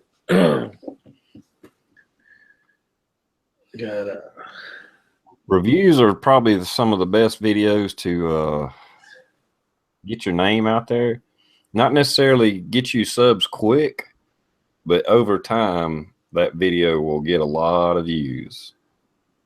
I think, I won't say my most view videos, but I mean, I got some stupid ones. Like I bought a log splitter a few years ago from like Northern Hydraulics. I think that's where I got it. And it's a manual, you know, just got a hydraulic cylinder laying down. It's on an I-beam. It's like $100. You get these long rods so you don't have to bend over to work the jack. So I'm out there just working the jack, split a piece of wood. That thing's got like thousands of damn views, you know. Well, that's what's bitching about YouTube, man. You can pick anything. If you need to know how to put it back together, if you've never heard of it and you want to see what it looks like, type that shit in and boom, there you go. At least one video on it. Yeah. I haven't found anything there's not one thing I haven't found, you know, where I've tried to search for something on YouTube and it said no results.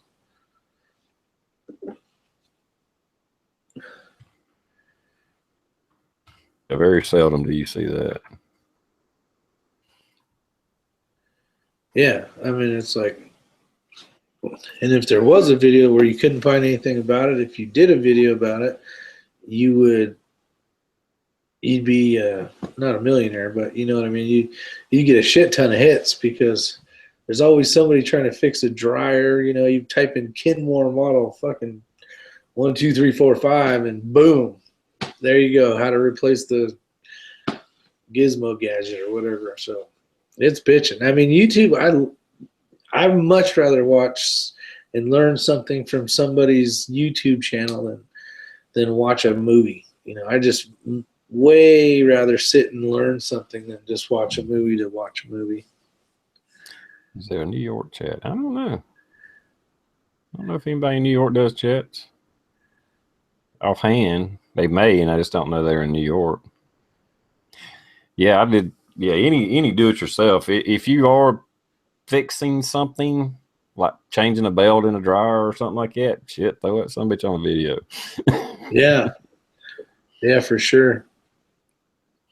And also talking about the reviews and stuff like that, like I was telling, I don't know if he's still out there, but my buddy at work was talking to another guy at work. He was looking at guns at Diamondback. He was just talking about, matter of fact. And I told him, I said, you know, I've heard a few bad things about those. I said, but the best thing to do is get on YouTube and watch reviews. And he said, oh, I did. And hit cop 45 and this and that. And I was like, all right, let me back up. Find little channels that done reviews, because they're going to be way more likely to tell you the truth than somebody that's getting paid to do a video on a gun. Yeah. I'm not down in Hickok 45, but he gets paid to do that, you know. And that's why I even like this light. They gave me the light. I almost don't like doing that because I feel like I'll come across as biased, you know, because it was gave to me. But I would rather, I mean, I've done a flashlight review on one that I bought, and then after 3 years, I did a review on it, you know. I'd rather somebody, you know, do a review on the gun and they're like, oh yeah, it's great, whatever. We can just keep looking at videos, and you're gonna find those, hey, this is a piece of shit, and they sling it across a yard or something like that, you know. And I've seen Ohio Wolverine do that. He had this little Jenkins or something. That damn thing was jamming up, and he finally just chunked it in the yard. Piece of shit. I've only bashed two or three things on YouTube, and one was the Diamondback DB380, the one I had, I think it was the second generation, and then I did a review on a flashlight from Costco, badass 1000 lumen thing, worked out perfect while I had it, and I didn't use it for more than maybe a couple months before I did the video on it, and it ended up being a piece of shit. So I put in there under the thing, I put, don't buy and then whatever the name of it was, you know what I mean? So people would not buy it after, because it would just all of a sudden the button in the back would get stupid and it wouldn't work for shit. Pissed me off. Yeah, there's a lot of people agreeing. Yeah, I always like to watch the smaller channels. I mean, they don't have to be small, but like channels like ours, you know, a few thousand subs, 5,000 subs, and it's something that they have, or hell, especially the ones that's got 200 or 300 subs. If you're a really small channel, you're gonna get a really good, honest answer. You know, I mean, somebody plopped down their own hard-earned money for this product, and yeah, and they're gonna tell you, hey, this thing is jams. Yeah, for anybody that didn't know, Parlus was asking, we'll try to cover it up without, I got something. Anybody can see that? Oh my God. Kentucky Colonel.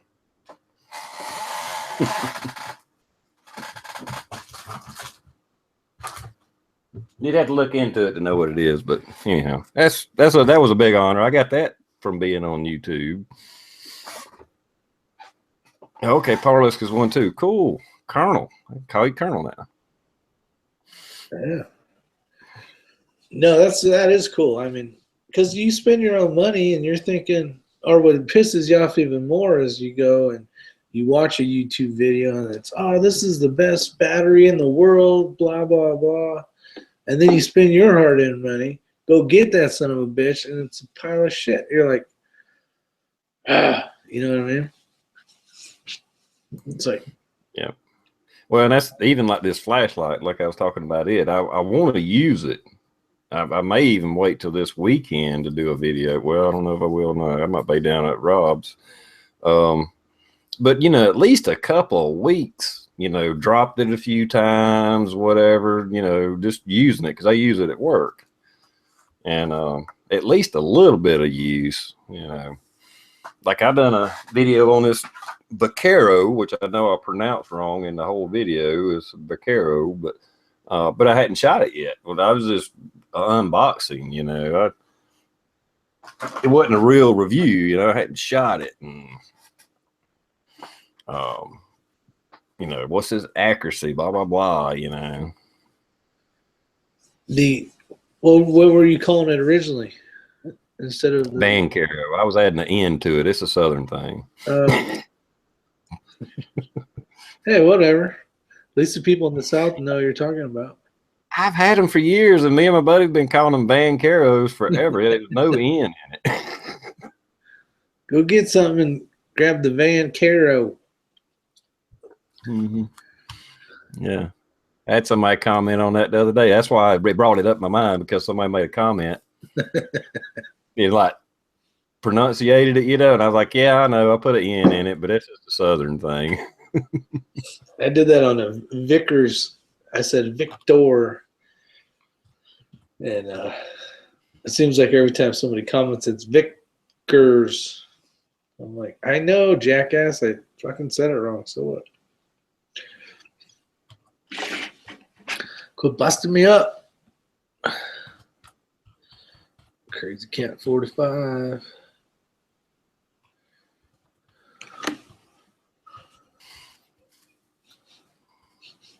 Well, I got a 2,000 sub giveaway that I'm doing. It's VR only if you guys are interested. I'm at 1,700, and I'm thinking about not waiting until I get 2,000. So I might do the 1,776.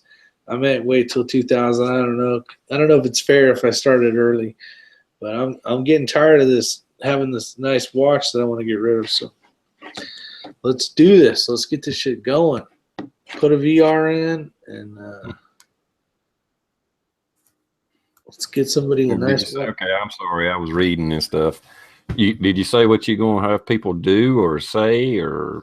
There's it's basically the question is you do a VR, real quick one, doesn't have to be anything fancy. Things you like about the channel, one thing, and things you don't like, something so I can improve upon. So I'm always trying to get better. And I think it's just like it on Instagram or Facebook or something. That's it. And then, you know, copy it to so I can find it. Other than that, that's it.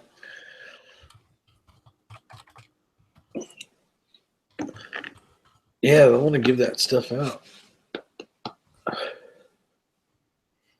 Yeah.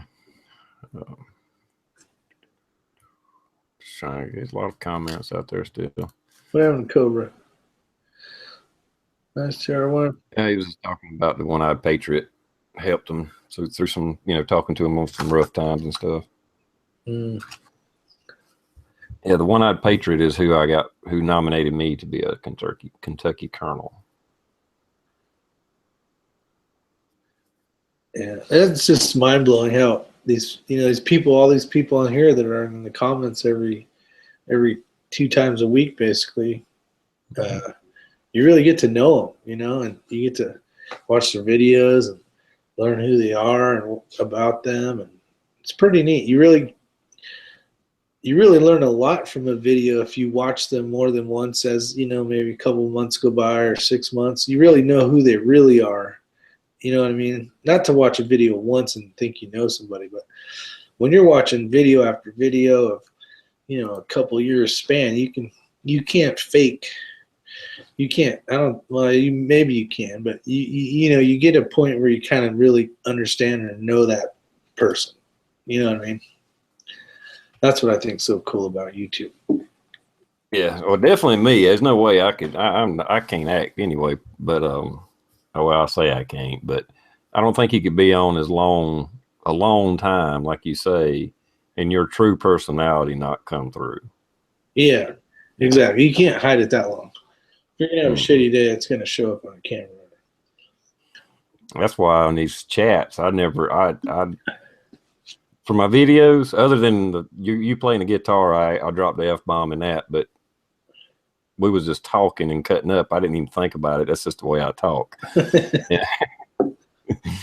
And but for the videos, I try not to cuss. Maybe a damn or something like that may come out. But for the chats, it's like there's no way I can't talk 2 hours without cussing. Oh no! Oh man, we were talking like truck drivers the whole night. Shit, my wife and my sister, basically. She's not a real sister, but known her forever. And oh yeah, they're crazy, huh? We were all having a good time.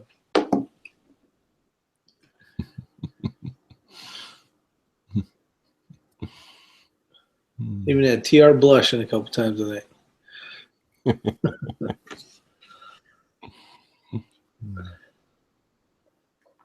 Fake till you make it. That's how the big guys do it. There might be something to that.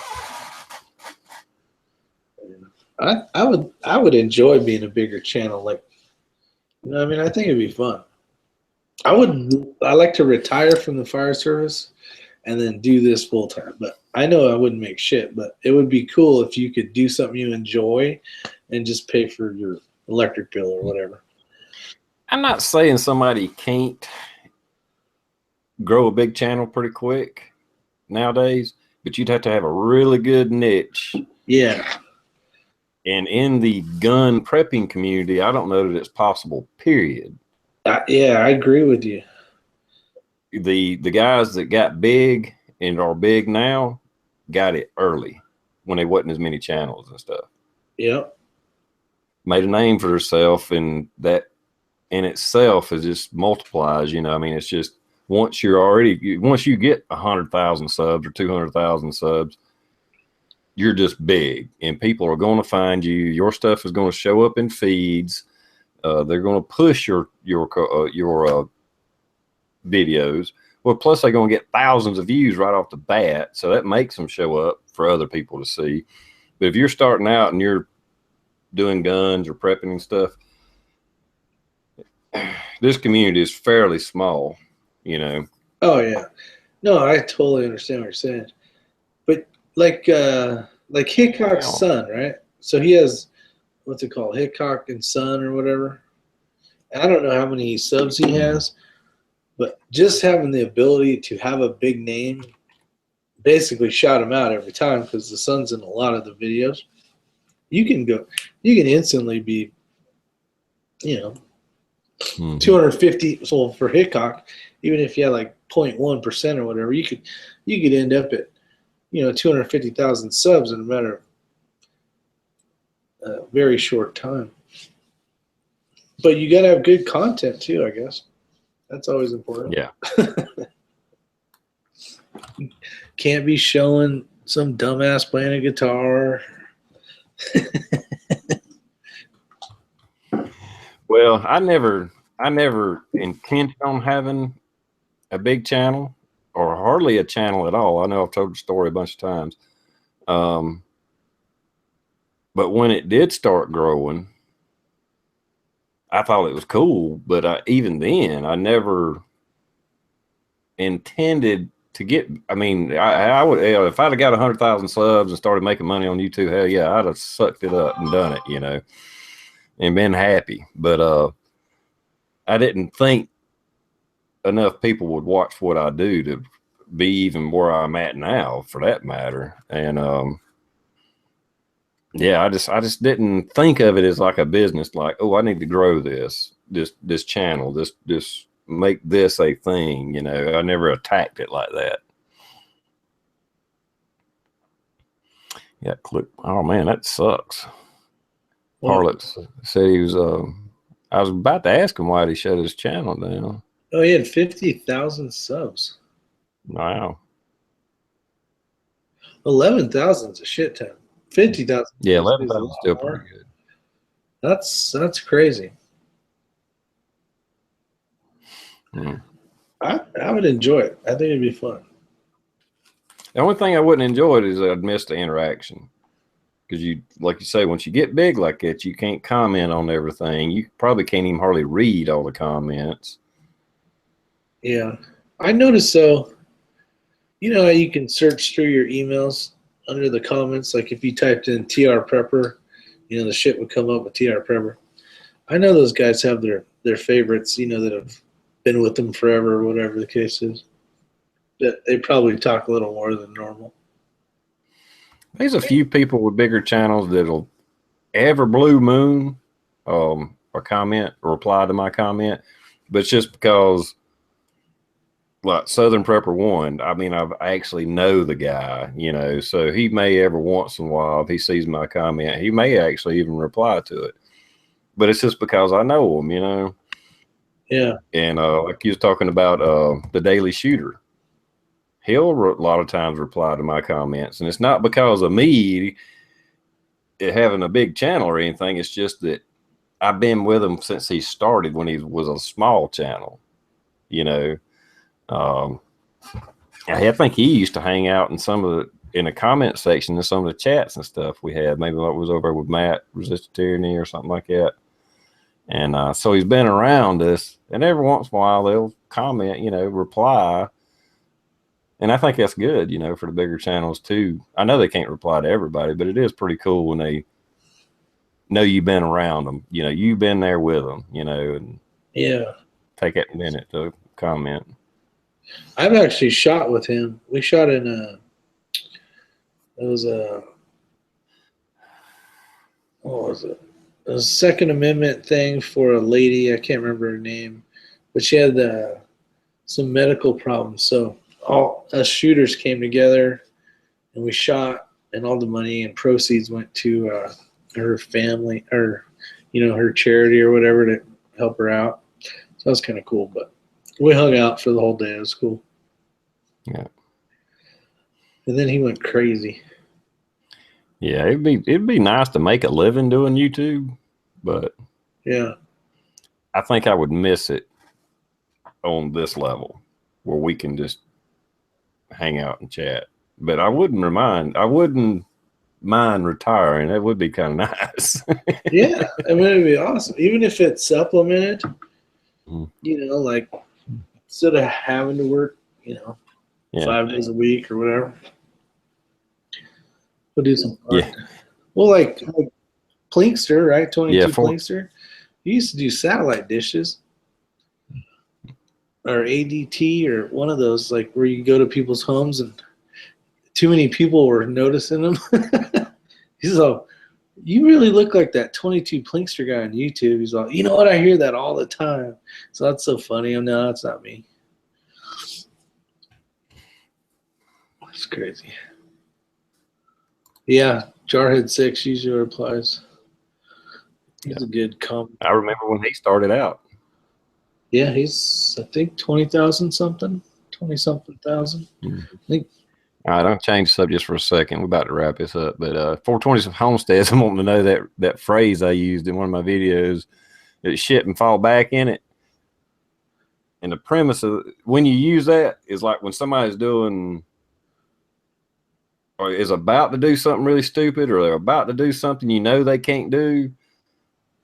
Is kind of when phrase somebody say, "Oh, I'm gonna do this and this and this," and you're like, "I think you're gonna shit and fall back in it." Anyhow, that's how you use it in a sentence.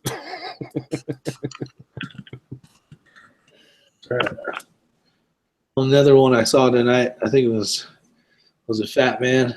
Well, he says it differently than I do, but knee high to a grasshopper. Like I've been doing that since I was knee high to a grasshopper. He said something about a hog's eyes or something. I've never heard that one before either.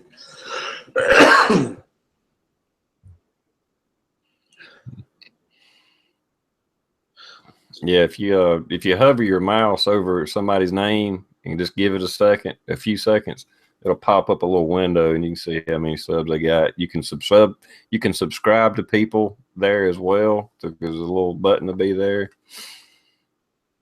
Yeah, I think it's Fred. Yeah, I'm subscribed to all these guys. Well, I think I'm gonna go ahead and wrap this up if you don't mind, Rick. I gotta be at work at 7 o'clock in the morning, so no, I'm good with whatever. Yeah, so we're gonna go ahead and wrap this up. Thanks everybody for hanging out with us. Sorry I didn't have a little bigger panel. It is still kind of the holidays. A lot of people out of town, got stuff going on. Little turkey comatose. Yeah, a lot of stuff. Just recovering from Christmas or whatever. I don't know. So anyway, you got anything else to say? You want to promote your? So you gonna do the contest? Or My 2,000 subs. Come on over, subscribe, and we're gonna be giving away a nice watch and a few little gizmo gadgets. But I think I started it too early. Like at my 2,000 sub, but I was probably at like 1,500, and it's taken a lot longer than I thought. But yeah, it'd be nice to give away a nice watch. Check it out. See you guys. Appreciate it. Thanks again, as always, especially all you guys that are here every time I show up. And even when I'm not here, well, definitely appreciate the support you give TR and all the rest of us. Yep. Thanks everybody for coming by. I know I look out of character because I don't have a t-shirt on. It's just a tad cool in here, so I threw a long sleeve shirt on. Don't get too bent out of shape. It's all wrinkled. It needs ironing and stuff.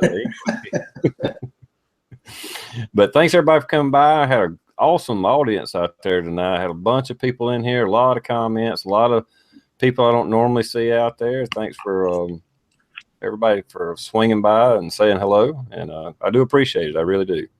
And we will see y'all Sunday. Yeah, Sunday. Later. Yeah.